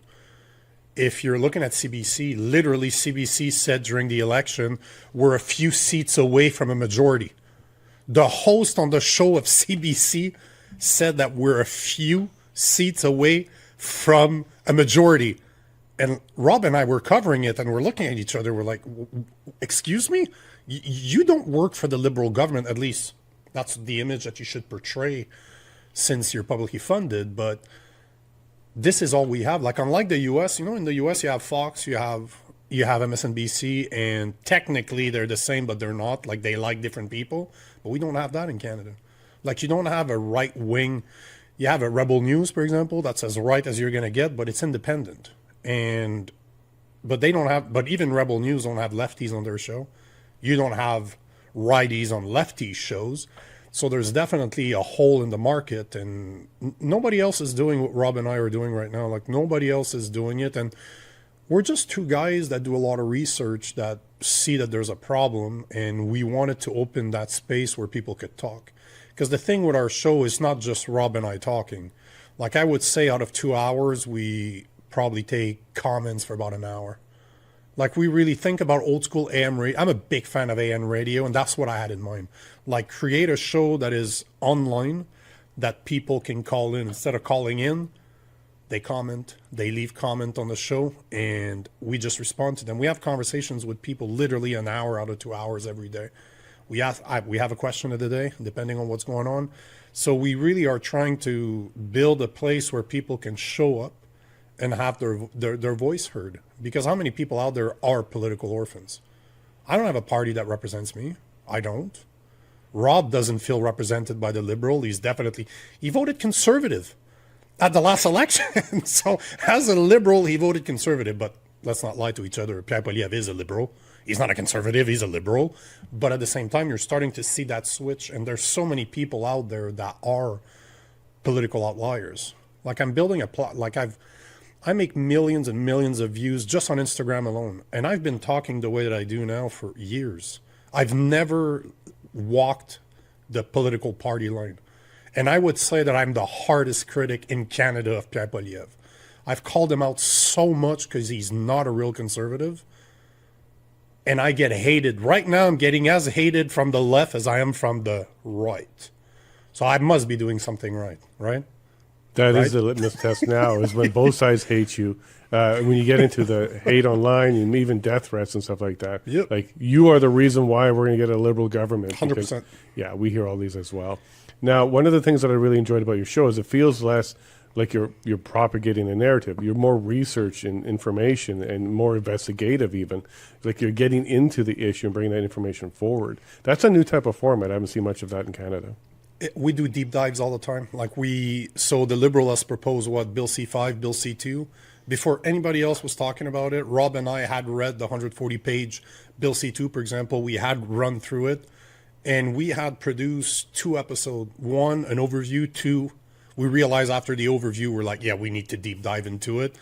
We had John Carpe from the Justice Center for Constitutional Freedom came on the show, and we stumped him because I didn't know him. I just reached out to him. I asked our followers, I'm like, do you guys know a constitutional lawyer that would have the balls to come on the show and talk about this? They're like, oh, John Carpe. Okay, cool. I reached out to his team. They responded. We had him on. We stumped him. We're literally, okay, page 19, subsection 2.81, second sentence. It says this. How does that affect the criminal code? And he's just like, I don't know. So the point is that we're just 2 guys that are not happy with the way Canada's going. We want to talk about the real subjects that are going on, and him and I don't walk a party line. As much as we disagree all the time, and I disagree with a lot of the people that are in the comments, we're always able to have that discourse, to have that polite conversation. And that's all we ask from our listeners too. You can insult me all you want. That's fine. I'm used to it. People do it every day, all day. It's fine. But you're not pushing the conversation forward. And that's kind of the space that we're trying to create, to be able to have that debate between 2 people that disagree, but show your work. Rob says that all the time to people. You want to insult us? No problem. Show the work. Don't just call us name because you disagree. Tell us why you disagree so that we can engage with you. But to me, that's just common sense. What's the point of talking about what's going on if you're in an echo chamber? And that is all I'm seeing right now. I'm not, and that's as much for the left as it is for the right, because a lot of the content creators on the right, they don't do lives, they don't interact with people directly, and they walk the party line. And that bothers me. That really, really bothers me, that you can tell that there's certain things that they won't say. And that's a problem. Who's supposed to hold our conservative, I'm a conservative, small c. Isn't it my job to hold the conservative big C to account? Who else is going to do it if it's not me?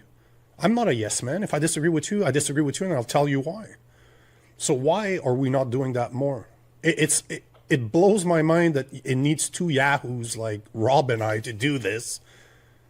But the space is there, so we're taking it because nobody else is doing what we're doing, and I don't think people have the balls to do what we do because they're too scared to lose their following. Yeah. And I saw that during this election for sure. It came out in spades. Influencers that were like on the freedom side, and everybody said freedom, freedom. But when this election came around, they're like, no, you don't have your choice for your vote. You need to put your vote here. If you don't, you're now the enemy. It felt very divisive, very divisive. And this was amongst influencers that used to be friends and colleagues. I ran into that a lot, so I'm not surprised if you didn't as well. There's people I have recorded content with that are very impactful in the conservative movement in Canada. They completely unfollowed me. They stopped responding to me. And at the end of the day, I really don't care, because that proves that you're bought. That proves that you can be bought. My opinion cannot be bought because it's my opinion. But this is what I've had balls from the get-go. So the people that follow me expect me to be the way that I am. I've never created a platform endorsing anybody. I'll be the first one to say, you're right. And I don't care that you're a liberal. I've agreed with things that the NDP's done. Once I was like, you know what? They were criticizing Trudeau. I was like, yeah, you know what? I agree with you. That doesn't mean I support you. But you need to be able to say they're right. They're wrong 99.9% of the time, but they're right sometimes. But it shouldn't matter that you're a liberal, that you're a conservative, that whoever you like, Maxime Bernier and the PPC. If they're right, they're right. If they're wrong, they're wrong. There's no problems in that. But it blows my mind that it doesn't matter if you're looking at leftists, if you're looking at centrists, if you're looking at rightists, they all walk the party line and they don't have the balls to just call it out. I'm glad you brought up Maxime Bernier as a candidate for him. I didn't originally was a candidate. I was an independent candidate before him. And what really helped me make the decision was a conversation with him where I said, look, I have my platform, I have my show, but I don't want it to be a PPC platform. If I have to critique the party, I'm going to. And if I'm going to have guests on that critique the party, I'm going to. I do not want any barriers. Is that going to be okay with you? And his response cemented it for me. He goes, Jason, this is exactly why we want you to be a candidate. You have high integrity. Don't change anything about you. Stay exactly who you are. And if we need to be critiqued, then do so. That's why we like you as a candidate. That's rare, because I didn't even get that with friends or colleagues or people I was on their show or they had on my show. They didn't have that kind of understanding. As soon as I said anything against Pierre, which was fair for a critique, I'm now the enemy, and I may as well be a liberal, and I'm supporting the Liberal Party. That was a narrative that was very strong in this particular election, and I'm sure you saw that as well. All the time. To this day, I still do it because I talk against Pierre Poilievre all the time. Like, I'm telling you, I must be his harshest critic. I wish he had the balls to call me. Like, I know that he reached out to people that I know, like personally. He just called them out of the blue. I wish he had the balls to call me, because I tell him what he's doing wrong. But at the same time, I don't think he's the right person no matter what. I don't think he has it in him to be a leader. At least, one of my buddies years ago said that everybody around him is part of his zombie team. Like in an apocalypse, he likes to imagine that he's in a really bad state. All the people around him, what purpose would they serve? Would I go to battle with those people? Ever since that, and that was probably 10 years ago, I always think about this when I'm looking at people. I'm like, okay, if really stuff hit the fan, do I follow you in battle? I look at a Pierre Poilievre. I'm not following you into battle. You've never stood up for anything unless it was put through meetings upon meetings and everybody agreed, you know what? Oh, yeah, you could eat that apple. It's okay. So that's the thing. And it blows my mind that people still don't understand that the state of affairs in which we find ourselves in Canada is as much a liberal problem as it is a conservative problem.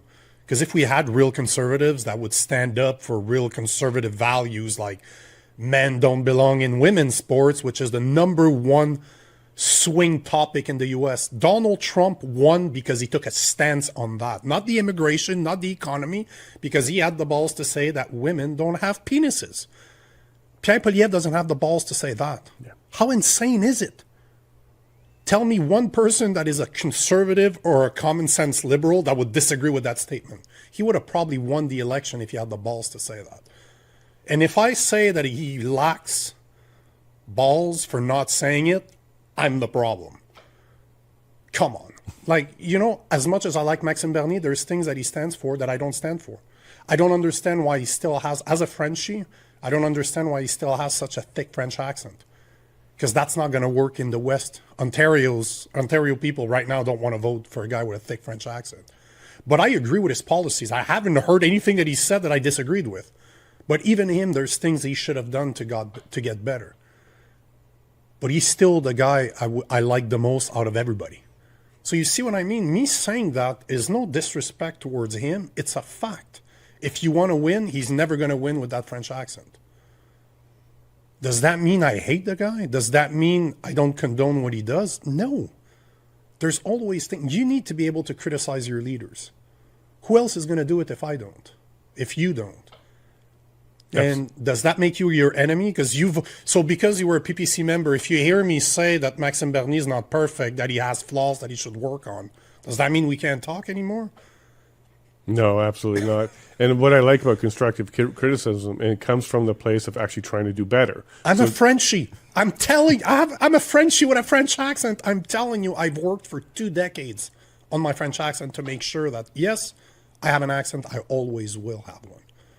But I can talk to anybody in English. And I, most of the time, have a better vocabulary than English people. But the point is, I worked on this consciously for 2 decades. And I think he should do the same. But that doesn't mean I'm hating on the guy. I'm just saying, bro, if that's what you did, you'd sound so much better on videos. You'd be more appealing to people. Because God knows I know what it sounds like, what it feels like to have a massive, like a really thick French accent, and it's not pleasant to people. No, and that's a fair critique, and I'm sure that's something that he's taken not easy, a few times. Yeah, it's not no, easy. he even makes light of it. We were at an event once where one of the gentlemen speaking, he was talking about how he's an immigrant to Canada, and he worked really hard at removing his accent. And Maxine from the crowd said, must be nice.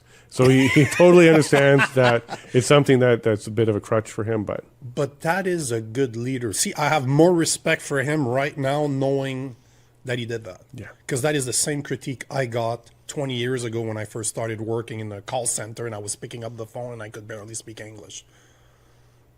Somebody told me, he's like, bro, you need to work on that accent because eesh. Did I go to the toilet and cry? No, I just like, can you help me?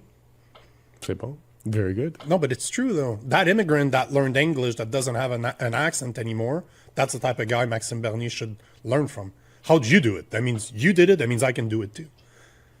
So it's not a critique. It's just, it blows my mind that, you know what? It blows my mind that we need a show like what Rob and I do. It blows my mind that it's not common sense everywhere, that not everybody's doing it, that not only should you have 2 guys like you and I argue on what's going on and how we would deal with certain problems, but why not engage with an audience on top of that? Why not make it entertaining for the people? Why not give them a voice? People want a voice. People don't trust our voting system, and God knows it's hard to argue when Election Canada is saying themselves that they made mistakes and, oh yeah, but we're not going to rectify them. Yeah, sure, we'll trust you. But the point in the matter is there's so many bipartisan problems that needs to be addressed, but because one is considered a conservative and the other is considered a liberal, they shouldn't be able to have a conversation. Like, are you kidding me? Election problems is a bipartisan issue. It's as big a problem for the liberals as it should be for me. So why are we not talking about it? Well, some of the conversations is liberal, conservative. We also have French and English, and we also have East and West. So during your coverage of the election, as CBC is saying, we're 3 seats away from having a majority, we being the liberals, you were doing coverage as well. And then you had me on shortly after it was announced that the Liberals were going to take a minority government at that time. And one of the conversations we had was, what's Alberta going to do next? You were very interested in what Alberta's next move might be. And a little bit surprised to hear some of the results that we're actually kind of happy, because this may open the door now to this conversation of independence in Alberta. And Rob, I remember from that conversation, it felt like he really learned a lot just having that quick conversation with me at the end of the election, that, he now understands why Alberta feels this way. Now, you've been paying attention a little bit more than Rob, but did you feel that transition with him there? He kind of started to wake up to what Alberta's been going through? We've identified it. I think the first time we spoke to you, we've identified it as probably the biggest problem or the biggest topic in Canadian politics for the next 1 or 2 years. We both agree that it's a problem, that there's a problem coming, or there's a solution coming to the problem that's been happening for more than a decade. But again, this is where Rob and I disagree. He thinks that Alberta should stay in Canada. I completely disagree. I'm like, if I was an Albertan, I'm like, get out of there. Just be sovereign.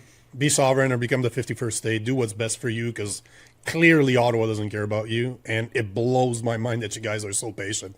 There's no way if I was an Albertan that I'd be that polite after 10 years of liberal policies that literally that literally destroyed your oil and gas. Mm-hmm. So we've both again, I think that's why the show is so good, because we both agree that there's a problem, but we don't agree on the solution. And that being one of them. But even him sees it. It's going to be a problem. Like, I personally believe that Carney is the last prime minister of Canada as we know it. Yeah. Like the Canada I grew up in. It's not going to be the same. Like, he's going to destroy it. But he sees it. But we need to cover it, because I think that's the difference that we're bringing, especially on Alberta, because we make sure to talk every single time there's something coming out of Alberta that we know that mainstream media won't cover. We will cover it just to make sure, because CBC doesn't shine the light on what Alberta's doing in a good way. Like, everything Alberta does as per CBC is wrong, because you're going after Canada. But at the end of the day, they never talk about the fact that they've been screwing you for 10 years, that Ottawa's been screwing you for more than a decade now. So we know that there needs to be proper optics put, unbiased unbiased. No, I'm very biased on that. I'll be the first one to admit it, but there needs to be more exposure to the East so that they understand what's coming. Because the CBC is doing such a great job at keeping it under veil, like it's not a big problem, that when it does hit, the East is not gonna see it coming. And at the end of the day, you guys are gonna be okay. Whatever happens, you guys are gonna be okay. Yeah.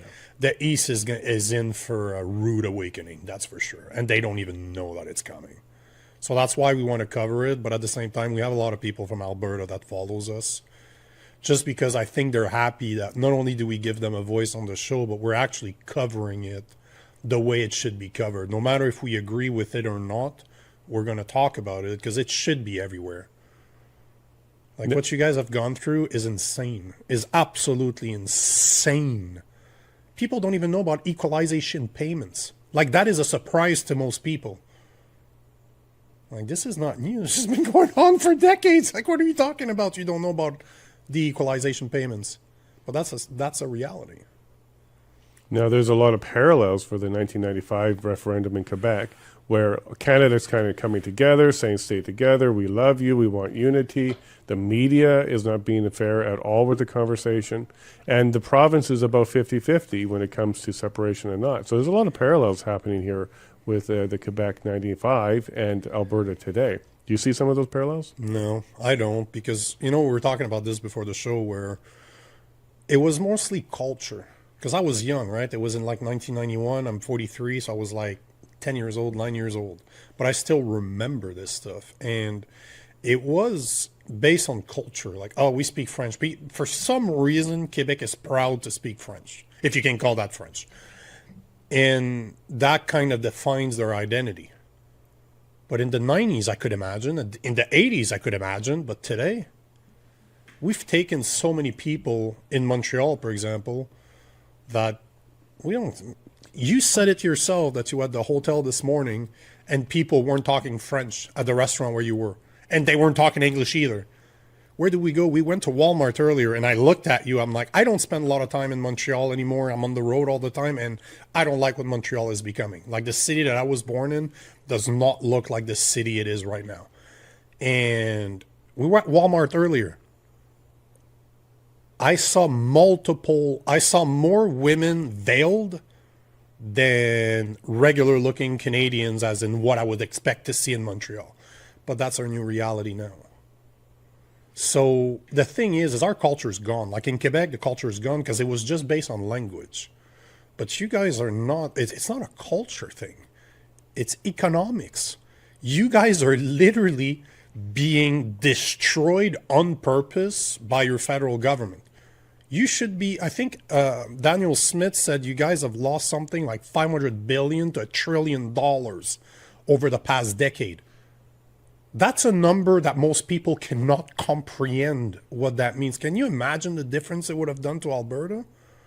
Like, I remember growing up in my 20s, like 20 years ago, I'd have friends that would go to the to oil and sand. They would go to Alberta just to work the oil. They would go there for 5, 6, 7 months, barely have vacation, just send the money back home. Just send the money to their family, and they would make a killing doing it.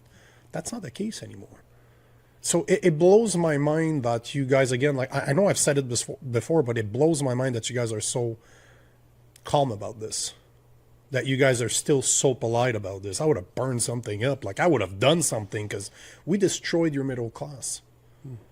You guys have literally, people don't know this, but it's not that hard to figure out, but you have the third largest oil and gas supply in the world. I would argue that Canada is the number one untapped natural resources in the world. And we have a government now for the past 10 years that wants to sit on it, and Carney has no intention of changing it because he's not removing. You can pass Bill C-5 all you want, but if you read Bill C-5, it's nothing. There's nothing in there. The conservative, for once, did their job, and they stripped the power away that the liberals were trying to give themselves, but they didn't remove Bill C-69. So no matter what, you guys are screwed. You still can be vetoed by Quebec that dumps millions of liters of polluted water in the St. Lawrence right here in Montreal, but they don't want a pipeline because it's not good. So, man, I feel bad for you guys. At the end of the day, I feel bad for you guys, but guys like you kind of give me hope because you're very, very, you're calm, cool, and collected. I'm happy that I know you. I'm happy that you keep me updated on what's going on behind the scene, but I'm just going to continue covering it and try to make it justice because you guys, the East needs to know what's coming, and they have no clue. Now, you seem to have a lot of empathy for Albertans. Is that a common thing here in Quebec? Because there's a lot of people who do feel Quebec shouldn't be in Canada as well. So is there some empathy in other Quebecers? I don't see it. I really don't see it. I don't think the average, I don't know if it's, I've been struggling with that for a long time. I don't know if people just don't want to know. Are they willfully ignorant? Because I think they just don't want to address the problem. So do they have empathy for Alberta? I don't know that they realize what's really going on. And I don't know if they would, even if they realized it. Because one thing I see all the time, and that's kind of funny because they keep on showing on the show, but I get insulted. People insult, like people from Alberta insult people from Quebec and Ontario. And I'm always telling them, I'm like, you do realize I'm from Montreal, right? You're not hurting my feelings by any stretch of the imagination because I understand you. I know where you're coming from. But there's an animosity going on between, I think, Ontario, Quebec, and Alberta. So I don't think that there's empathy. I think there should be. But I don't know, man. I think people don't care. Unfortunately, as bad as this sounds, I think that people just don't care. Well, as we heard from Matthew Eric just before you, this could be by design, the divide and conquer. Mm-hmm. So have Quebec fighting Ontario, Quebec fighting Alberta, East-West, English-French is a good way to control a group because when they're angry and scared, they don't think critically anymore. The Prince by Niccolo Machiavelli was written about 400 or 500 years ago. Italian diplomat. He set the stage for politics over the past few hundred years. And that is one of the techniques right there. If you're going to try to control people, make sure that the peasants are at each other's throat while you can do whatever you want. The Romans figured that out a long time ago. Give people the games and give them food and alcohol. They won't care. Nobody can convince me that football is not the new stadium of Rome, right? Same thing for hockey in Canada. People are more interested about, in the last election, I always look at what's trending on all social media. People were more interested about the hockey result than they were about what's actually going on with their election. That's the sad reality of Canada for sure. And you still have the Montreal Canadiens. Yeah. And that was what Quebecers used to be called before Quebecers. And they still have that label. I'm kind of surprised that that's still around. But I would argue, though, and maybe you can correct me if you think I'm wrong, but I think the average Albertan, because you've been taken advantage of for so long, is way more political. I think that the average Albertan follows more politics than anybody else in Canada. Maybe BC, I've met quite a few people and I spent time in BC. I think that people there are more political too. But when it comes to the East, like anything east of Alberta doesn't seem to be as political and people don't seem to care. That could be because we understand fully that we can stand on our own 2 feet, economically speaking. We have a product that the world wants, and we absolutely can make this happen. And this is where you saw the Reform Party come from. So this is from Alberta as well, which eventually became the Conservative Party of Canada, if you follow the history of it. And when we had Preston Manning come out and say, hey, look, if Carney wins, it's going to be a big push for the independence of Alberta. And if you look at the history of the Conservative Party, it came from Preston Manning's Reform Party. But yet Pierre Poilievre sided with Carney on that particular one. He kind of turned his back on the history of his own party, which came from the West. And he's supposed to be from Calgary. I was going to say, right? He's supposed to be an Alberta boy. This is a weird little dynamic. Like, how is an Alberta guy turning his back on Alberta's wishes? And now he's going over there to run in a riding as well to regain his leadership of his party. What do you think about that? Because Damien Carrick is who we were talking about, which I was looking at who he is, and he's a farmer. Mm-hmm. To me, I'm like, is that not the type of guy you want? Like somebody that actually worked for a living, that hasn't been a politician for the past 21 years, that not already has a pension, his full pension. He's a career politician. Don't you want to have a farmer that you can argue with me that he comes from money, that he has a big farm, whatever. He actually worked for a living. So shouldn't he be the type? It blows my mind that Damien Carrick, if I could speak to that guy, I think I'd smack him. I would smack him in the back of the head. Like, what are you doing? Pierre Poilievre doesn't deserve another chance. He doesn't deserve another chance whatsoever. Like, and especially, you know what blows my mind about Pierre Poilievre? He had the perfect game plan if he wanted to. Mm-hmm. All you had to do is look at what Trump did. Love Trump or not, Trump won the last election because he adapted, he pivoted, he rolled with the punches. They replaced Joe Biden at the last minute by Kamala Harris, a black woman that won the left. Like, she was the savior. Everybody forgot that she was the worst VP in history. But what did he do? He started going on podcasts. His son told him, I don't know if you heard that story, but his son told him when they replaced Joe Biden, because he was, if you look at the stats, if you look at the voting intentions when it was Trump against Joe Biden, were almost identical as Pierre Poilievre versus Trudeau. They were dominating the incumbent, and the only difference is that when Pierre Poilievre, when Mark Carney replaced Justin Trudeau, Pierre Poilievre just never changed, and Carney was able to take his policies and put a red background behind it and just say, oh yeah, that's a liberal policy. That's how much of a liberal he is, right? But I don't understand that a guy like Damien Carrick wants to give him the opportunity to take his riding that he's worked for and give it away to Pierre Poilievre. Like, I don't know what it's going to take for people to realize that they have lost the past 4 elections. Like, what else do you need to realize that you need the conservative of today are not real conservatives, and maybe that Canadians want a real conservative party, and yet they're trying to put Pierre Poilievre in place again because he had one great video 2 years ago was where he was eating an apple.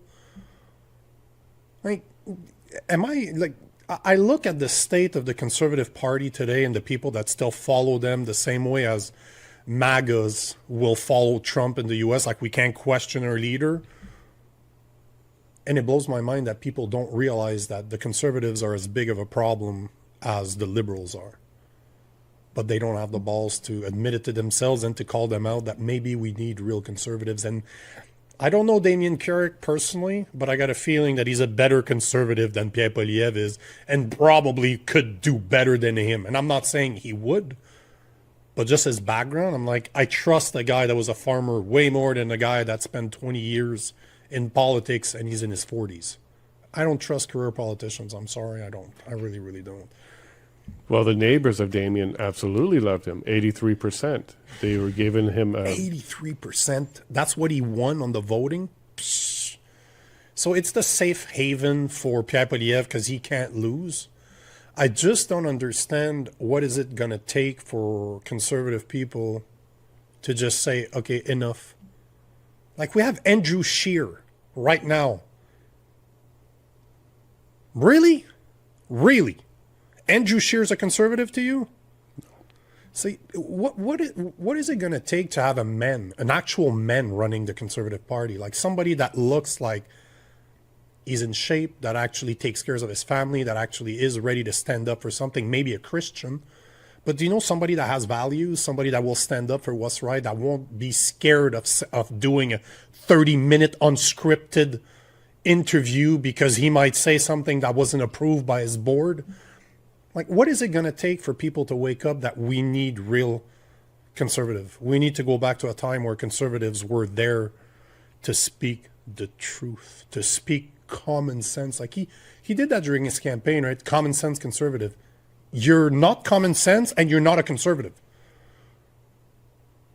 At one point we have to take responsibility for this, and that's why I call him out all the time. That's why I call the Conservative Party out all the time, because it's our fault. Well, there's a reason why he's going to Alberta, and I think it is to pour some water on the movement. And he had to go find a riding that was very strong because he could have lost. If he went to the Edmonton riding, which was the rumor at the beginning, he could have lost that. Yeah, that would have been back to Liberal. There's another seat for them for sure. So that one got quashed pretty quickly, and he went to the highest riding show out in Alberta. Now, why Alberta? Why do you think Pierre's going to Alberta? He could have gotten a seat in Ontario. He could have picked up one from there. But why Alberta? Maybe have you seen this? Have you seen the what was it, CBC? Yeah, I think it was CBC. Has a great map of all the ridings, who won. Like, you can look at Canada and just look at the color. Did you look at Alberta? It is literally blue. It's blue. There's two ridings, if I remember correctly, that were won by the NDP and one by the Liberals. But I think there's 2 or 3 ridings that don't belong to the Conservative. But when you're just looking at the map of Canada, all you see is blue. That's why he's there. That's the only reason why. I think that it's just there's. You know what? Let me answer your question by asking you a question, because you'll know more than I do. But as an Albertan, would you vote for Pierre Poilievre if he was in your riding? No, because he's a nationalist. He doesn't have Alberta issues at heart. He's been there for 20 years, haven't been pushing for Alberta. You don't hear him talk about Alberta until it's convenient. And then now suddenly he's parachuting in. And I actually think he had to pick the highest ridings show up, because anywhere else he could have lost. He may have lost a seat for the Conservative Party in Alberta because he is not for Alberta's values. Do you think that could still happen? Because if that happens, I would laugh so hard, because I wouldn't be surprised. To be honest with you, I think he's going to win this one, because there isn't a candidate that stands out strong enough. The PPC is running their candidate, but I don't think Alberta's ready to go ahead and swap for another candidate. So I think he's going to win. But what I do think we're going to see is we're going to see a drop from 83% down to a much lower number. And that's going to reflect the sentiment in Alberta. And that might be sending a message to the Conservative Party that, look, you brought your leader here, but we actually support him less than the incumbent did. So we might see a little mini referendum in this by-election on April 18th or August 18th. August 18th, yeah. But at the same time, how must you feel that you have somebody that you voted for that is ready to step down for a leader that's never going to be there? Because Pierre Poilievre's not going to spend time in Alberta. No. Because, that's another thing. He's been doing nothing now since, April? May? He hasn't had a job now? Why is he not in Alberta right now? Why has he not been hitting the street and talking to everybody for months now? Why has he almost disappeared? He literally, if you look at his social media, he completely disappeared for almost a month and a half. Now he's starting to do stuff again. But I would be very spiteful if I was in that riding. And what is it? Crowfoot. I would be spiteful. I would vote for anybody else than him, because I wouldn't. He's not there for you. He's there to get a job again, to be the leader again. But he doesn't care about the people there. No, not at all. He doesn't talk to their values. He doesn't talk to their prosperity. And he's definitely coming down. In my opinion, they picked Alberta on purpose to try and get some of the separation conversation to go away. If you have the leader there and he's going to talk national unity, and he might become the next prime minister as from that riding. That might be their long-term plan. I'm not sure, but I don't think he's there for Alberta at all. He's there for Canada. And could you see, as an Albertan, them voting against him out of spite? Yeah, but to who, though? is going to be the big question. Is it going to be the PPC candidate? Is he going to pick up 18%? So we had a provincial by-election in Edmonton, and Cameron Davies from the Republican Party of Alberta ran in that by-election and picked up 18% support against the UCP candidate. So UCP support dropped, and a lot of it went to the separatist candidate, as I like to call him, the Republican Party. I think the same thing's going to happen in this riding with Pierre. It won't be Liberal, it won't be NDP, but there's a whole bunch of independent candidates running. So if there's somebody running on a separation or an independent ticket, they may gain speed. But here's what's going to happen. There's going to be no debate. Pierre's not going to show up for a debate. He's going to do rallies, but he's not going to do a debate. He's going to walk that line very delicately. He might talk about gun rights and property rights and parental rights, but he won't touch the sovereignty movement issue. And I think he may get support from even big hitters like Danielle Smith. She may be supporting him on this by-election. I don't know, man. It's one thing. It bothers me. That whole thing bothers me. It really blows my mind that people are ready to give him so many chances. He doesn't deserve them. Like, he's had plenty of opportunities to shine, to do something that would show that he's a leader that people need, that people want. And yet, time and time again, he fell short. Mm-hmm. He doesn't stand up for the easiest win. And people like to blame his team, but guess what? A leader chose his team. Who takes the blame when your team does something wrong, when your team fails? The leader. Who's the leader? Him. So it just, again, I'm so fed up with him getting chances upon chances upon chances. And, you know, as much as I blame the Liberals for the past 10 years of terrible, terrible policies, a guy like Pierre Poilievre, if he would have had balls, would have won the last election. Would he have done that much better than the Liberals? I think he would have stopped the bleeding. I think it would have been paused. I don't think he would have moved that needle, but I think it would have paused the bleeding, giving time, giving it 4 years for a real conservative or another person to show up, like a Danielle Smith, for example, because I could see her wanting to be in federal. Maybe I'm wrong, but I could see her. She's walking the line pretty smartly right now. That she could be on either side right now, at least in the public eye. But at the same time, there just needs to be people like, I think you and I, and this is the next thing, I'm just telling you this, but the next thing I want to start doing is finding more real conservatives. Doing what I'm doing with Rob, but doing it with real conservatives, where we can talk about what the problems are. Because I don't think a Liberal government is what's going to save Canada. It's real conservative values that are going to save Canada. Like, I just posted that yesterday. Like, to save Canada, we need real conservatives.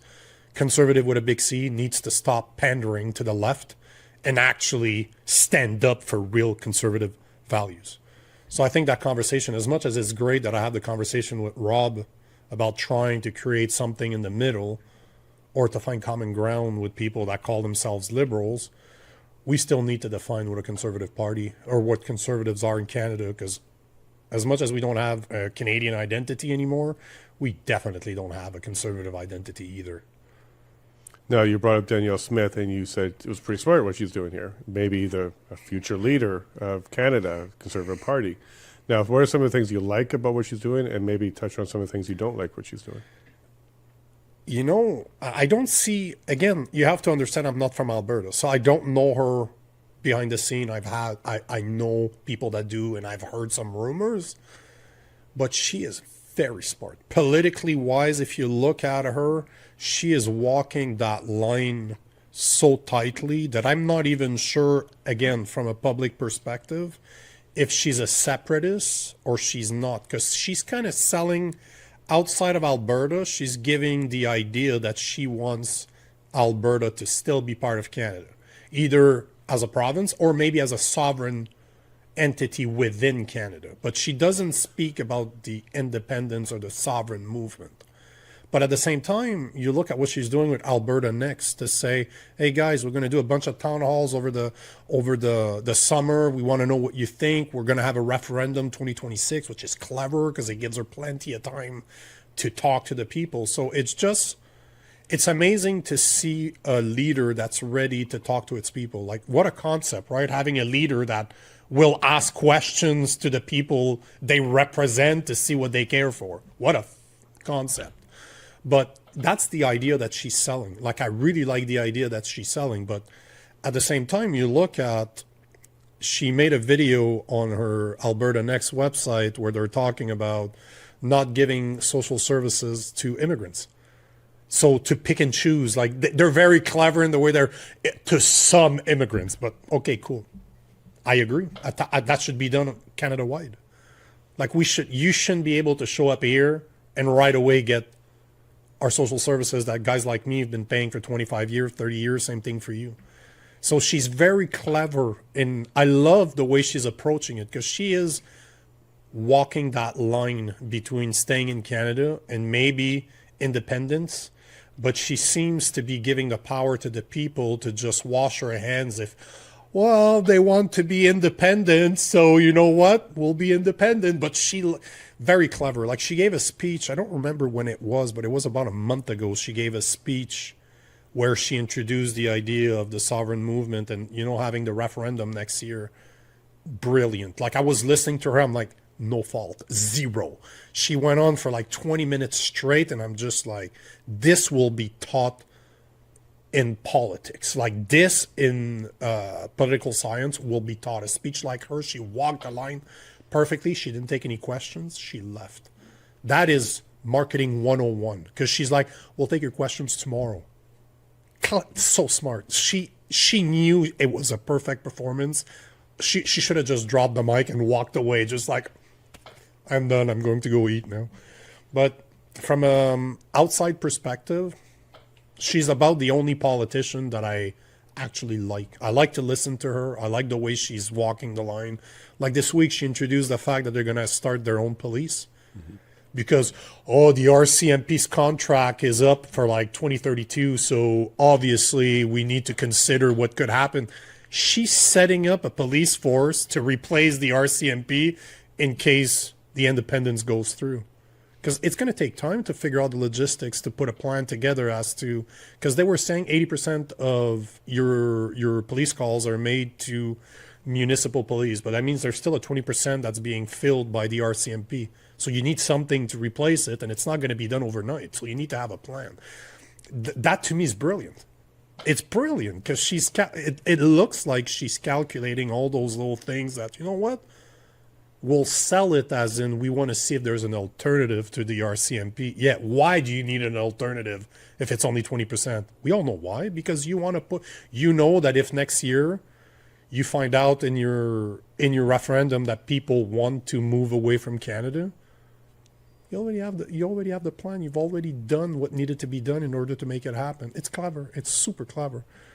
Again, that is from a third party's perspective, right? I'm not from Alberta, but I follow the news extremely closely. I like what she's doing, and I like the way she's selling it, because she's walking the line. Right now, I don't know if she is a separatist or not. Right. She's not telling us. Obviously, I'm sure that she's more separatist than she is to stay in Canada, but at least I'm hoping that she is.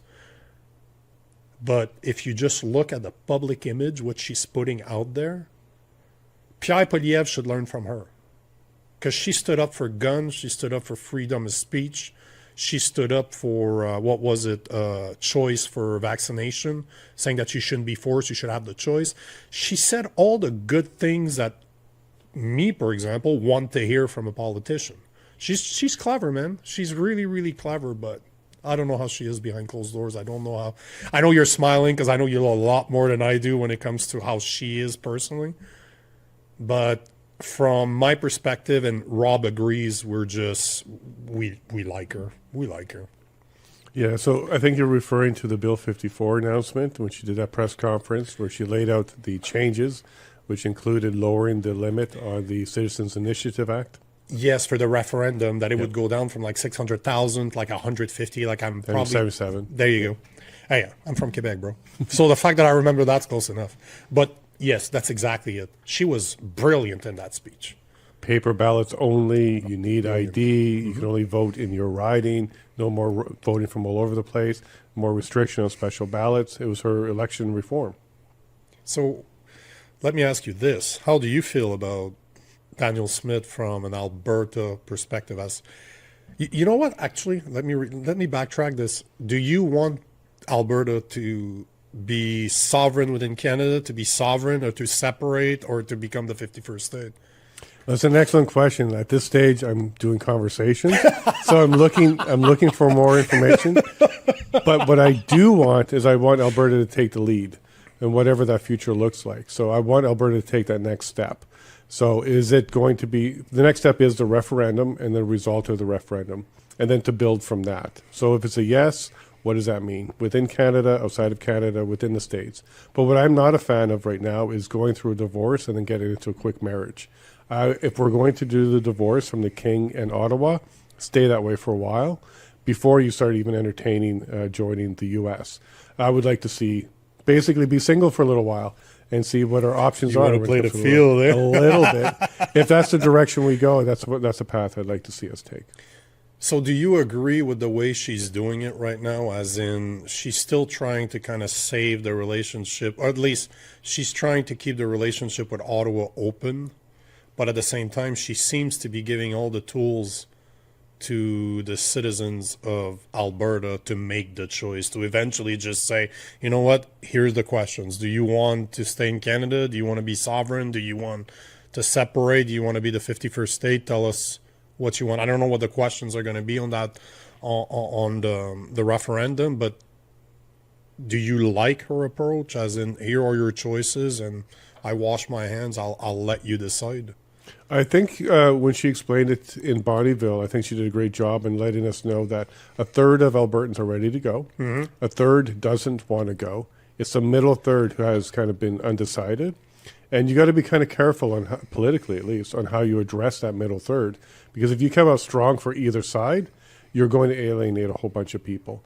But what she's doing is she's basically given Carney or Ottawa the this is my last chance to make this marriage work. So stop going to the bar, stop spending all our money, be nicer to the kids, providing all of these things to the before the divorce is actually happening. But also at the same time, getting a divorce lawyer, looking at the other options, starting to talk to Trump about what could this look like. I think she's preparing everything for divorce with the hope that that might be enough to straighten things out. But when she was talking in Bonnyville, she was very hopeful. And you can hear it in her speech. She was very hopeful that Carney would be a good partner to work with. She even called him pragmatic. Now, for all of us who's read his book and understand Carney for the last years, that was a really interesting word for her to use, pragmatic. But now I think she's starting to realize who she's dealing with, because she's now calling him two-faced and now starting to move a little bit faster on some of these other things like the Alberta Sheriff's Police Force and starting to put those things in place. She didn't call it the Alberta Provincial Police, because province may not be part of the title in the future. So she's definitely putting those signals out. Mm-hmm. Now, whether those are for Carney's pragmatic side to see that she's serious about it or not, I think she's basically looked her spouse in the eye and said, look, here are the things we need, and if you can't do that, we're going to proceed. Now, what she's really good at doing, I think, and this is where I'll give her some credit, is she's good at speaking to that middle third. Because the other two sides don't need to be convinced. They already know where they land. Mm-hmm. It's that middle third. And if you give them enough hope to pay attention to your path, and the other side is the one that drops the ball or makes it very clear that, no, we don't care about your prosperity or your future or your children or your pension, then you actually win them over to the side of independence. So I think the path that she's on right now is to keep that door open. And it's going to work, because I know where Carney is going to go with this. Just read his book, Values. He's very clear. It should have been just called I Hate Alberta. That would have been about the same title. But when she realizes a little bit more that he's not as pragmatic as she was hoping, and he is two-faced, she may be leading a lot more people to the yes vote. And that's exactly how I see it too. And that's why she's very clever, because I speak to the middle third every day. I don't need to convince a conservative to be a conservative. I just need to show you that I'm going to stand up for what you believe in when the time comes. I'll be the guy. But they're not the people I need to convince. You're already on my side. You already agree with me. It's the people in the middle that you need to handle with kitty gloves, because one thing that you say wrong might push them on the other side. But she's very clever, because she is putting it all on Carney. She's very clever to say, here are our demands, and I would agree. I would imagine a lot of people in the middle agree with what she's saying, as in, we need more from you guys. We need you guys to stop doing this. You need to let us build pipelines. You need to let us do what we can do to rebuild our economy. I don't think there's anybody in the middle third that disagrees with that. And I think that's what's so brilliant about what she's doing, because she's literally, here are our demands. And the middle third can't read those demands and say, no, no, no. They are like, oh, yep, I think I agree with that. I think I agree with that. Or at least they're open to the conversation. And by throwing that in Carney's camp and just say, here's what we need. What are you going to do now? She can literally just continue pointing her finger at him. They're saying, oh, see, he's not answering again. So it's okay, guys. We got you. We're going to do Alberta next. He hasn't responded to her from 2 months ago. What did she do? She didn't wait. She's like, okay, here. Perfect. Alberta next. What do you think that is? That's for the middle third. Because I'm sure that the people that want separation are like, you're not going fast enough. Let's do this already. The people on the other side are like, we're not moving. So those Alberta next are for those 1/3 of people that saw that list of demands. They're like, man, I hate to admit it, but I think she's right. I think, yes, that makes sense. They want to be convinced. They're open to having the conversation. So again, everything that she's doing, I don't know who her team is, but there's some very smart people around her. Like, I don't think that she's a yes woman, right? She doesn't surround herself by people that just says yes. Again, I'm talking from the outside, but there's some intelligence there. Like, there are people that understand how to handle the middle third. And as I said before, I think she's doing it brilliantly. If I can, everything I've been saying right now, I'm stepping away as I'm playing devil's advocate, right? I'm sitting in the middle and I'm just like, okay, hold on. Where's she going with this? And I think she's clever. But she probably irritates a lot of people that wants to separate, right? Well, I think what she does really well is maintaining relationships. But when she decides it's over, it's over. So if you're in her inner circle and she doesn't need your efforts anymore, or you've done something to cross her, or you've become a bit of a liability, she'll cut you off. But I think that's a good trait, because if that's going to be Carney, if Carney's going to be the one that kind of lets her down, there is no carrot. It was just an empty string all along. Because right after the election, she was hopeful that he would be able to negotiate with her and keep things together. But she was also the first premier that went to talk to Trump. She was the first premier to do something about the border security. She went and had conversations about tariffs, and that's why energy only had 10% versus the rest of Canada had more. She was very pragmatic, there's that word again, about the relationship with Trump going forward. But she was also, I think, optimistic when it came to Carney. But she's learning quick. So if Carney crosses her, makes her look like a fool, because she really has done that within Canada conversation a little bit stronger than people would like to see. But if he crosses her, I think she'll be the first to end that relationship. And if that's what happens, she can turn to Alberta and say, we tried. So what is next? Well, what's next is what you guys said on these town halls. It's to be a very sovereign nation. And she did a Freudian slip in Bonnyville. She said the nation of Alberta instead of the province of Alberta. She quickly corrected herself, but when she said nation, you could tell that the energy in that room spiked, because that's exactly what we want to hear from her. We want to hear her talking about the new nation of Alberta. Though, I would not be surprised if somebody that's done a lot of NLP certifications, how to get in people's mind. And this to me is the type of stuff I used to do in sales all the time. I'd show up to a very important meeting and I'd crack a joke just to read the room, just to see who's laughing. If it's crickets, I'm like, I know how to set the tone for that meeting. If somebody laughs, that's my new best friend right there. Because if I can make you laugh, I got you. I wouldn't be surprised. I think she's clever enough to do it on purpose to make it look like it's a slip to read the room. Because the nation of Alberta sounds pretty cool, actually. It sounds really cool. But I wouldn't be surprised if she did it on purpose. Because she's clever, man. She's clever. You see it in her face. Like, I'm very good at reading people. She doesn't have a lot of mannerisms. That's what drives me nuts about a guy like Pierre Poilievre. He has a lot of mannerisms that are very weak. Carney has a lot of evil mannerisms. The way he moves, he reminds me of Evil Byrne. Like the way he moves, you can tell he's not a good person. But Daniel Smith is normally very in the middle. She's hard to read, she's very conscious about the signal that she puts out there. So I wouldn't be surprised that that was not a slip, that she said it, and the fact that she grabbed onto it so fast.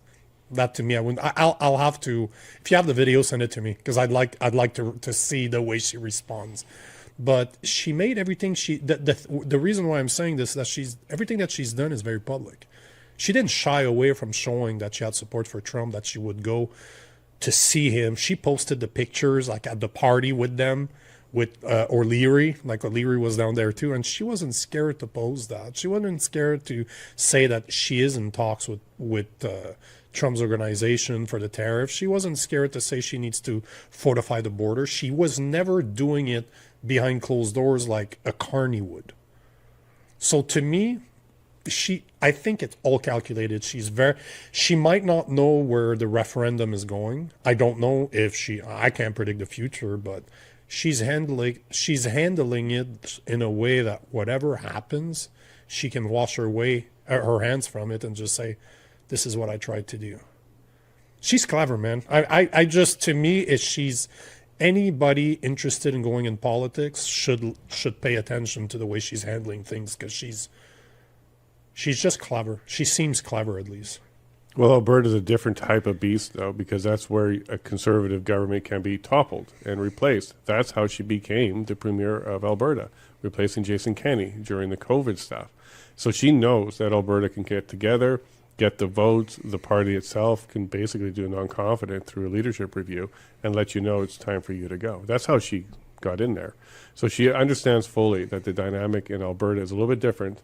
You don't see this happening in other parts of Canada where they take the leader out, even on the conservative side. So she knows.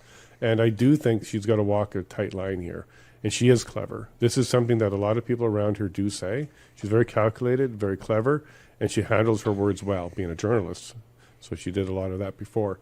So as we're starting to wrap up here, for Quebec, now if Alberta does take that step and it is a yes vote, what happens in Quebec right after? Because there's a lot of money. Welfare state's already here, so.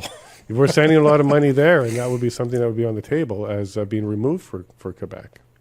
I have no clue, man. I was telling you that before the show. My wife and I spend a lot of time in the U.S. She's Italian. So we literally can go to Italy and stay there because she's a citizen. And I'm looking, and we've talked about this the other day. Like, I have a good woman, I got to say that. And she openly came up to me the other day and she's like, if we ever stay in Canada, because we're not sure right now, like we both don't really want to stay here because we don't like where the country's going.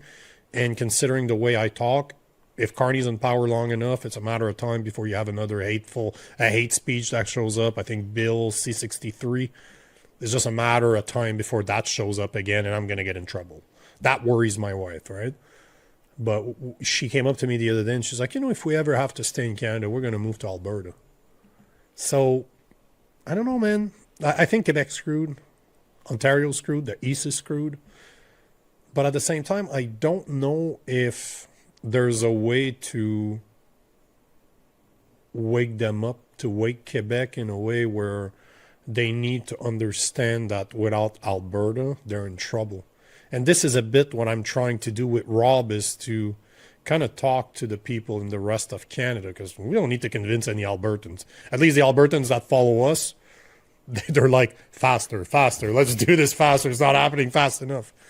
But hopefully we can open the eyes of some people from Quebec, because Rob would like the country to stay the way it is. And if I'm thinking globally, I'd rather a Canada with Alberta in it than without it.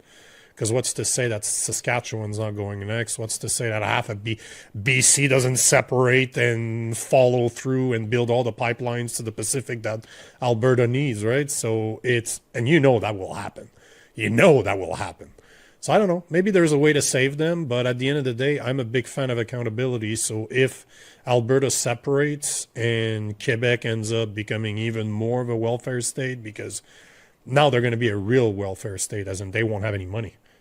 So they won't be able to, sorry for my French, I've never said that, but to suck on the titty of Alberta anymore. They're going to be screwed. But at the same time, I don't feel really too bad. I have options. Personally, as a person with my family, we have options. We can leave here.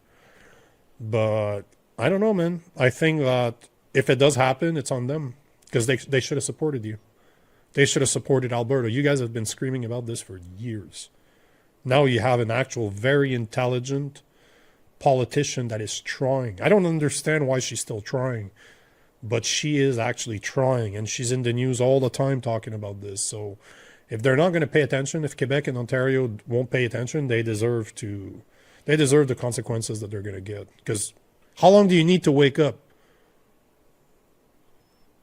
If you're not going to wake up, sorry, not sorry. It's going to be your problem, and they're going to live with the consequences, but they're not going to like it. That's for sure. Well, we may be very patient, but we're also pragmatic, and I think Danielle might be showing us that. And when the decision comes and it's over, it'll be over. There'll be no seesaw. So I do think that that might be the future here. We'll see what the referendum come back as. Do you have any last messages for Albertans? I get you, man. I get you. And you have a supporter here. Like, as much as I know Albertans don't like French people much, but I like Albertans. I like what you guys are standing for. I like the fact that you're ready to stand up for it. Because you guys deserve it. At the end of the day, I don't like to be a victim. And if there's a way for me to not be a victim anymore, this is what I'm going to do. That's why I learned how to fight, and you guys are fighting back. So finally, to me, it's just about time. And whatever the consequences are for Quebec, Ontario, the rest of Canada, that's our fault. We messed up. We keep on messing up. And you know what? You can only beat up somebody so many times before they actually fight back. You guys are fighting back, so good for you. And I'll continue talking about what you guys are doing because I'm happy that you guys are fighting back. I hope you guys separate. Frankly, I hope you guys separate because I'll be laughing and laughing and laughing because it's not going to impact me. But yeah, I hope you guys separate and actually redevelop your economy the way it's supposed to be because you guys are proud to be Albertans and you should be. You should be. Thank you very much, Nico, for your time. Appreciate that. Well, there you go. It's time. He's supporting it. He does think we need to do it, and maybe Danielle Smith is the right one for it. Quebec did it for cultural reasons, but we are looking at it for prosperity reasons. We need to take care of our future and make sure our children and many generations to come are taken care of, and this is our chance to do exactly that. So do share this message out there. Go check out the Political Orphans because the conversations there are fair, unbiased, and they're growing. So check that out and make sure you follow Rob and Nico as well. Well, thank you very much for your time and have yourself a wonderful day. God bless.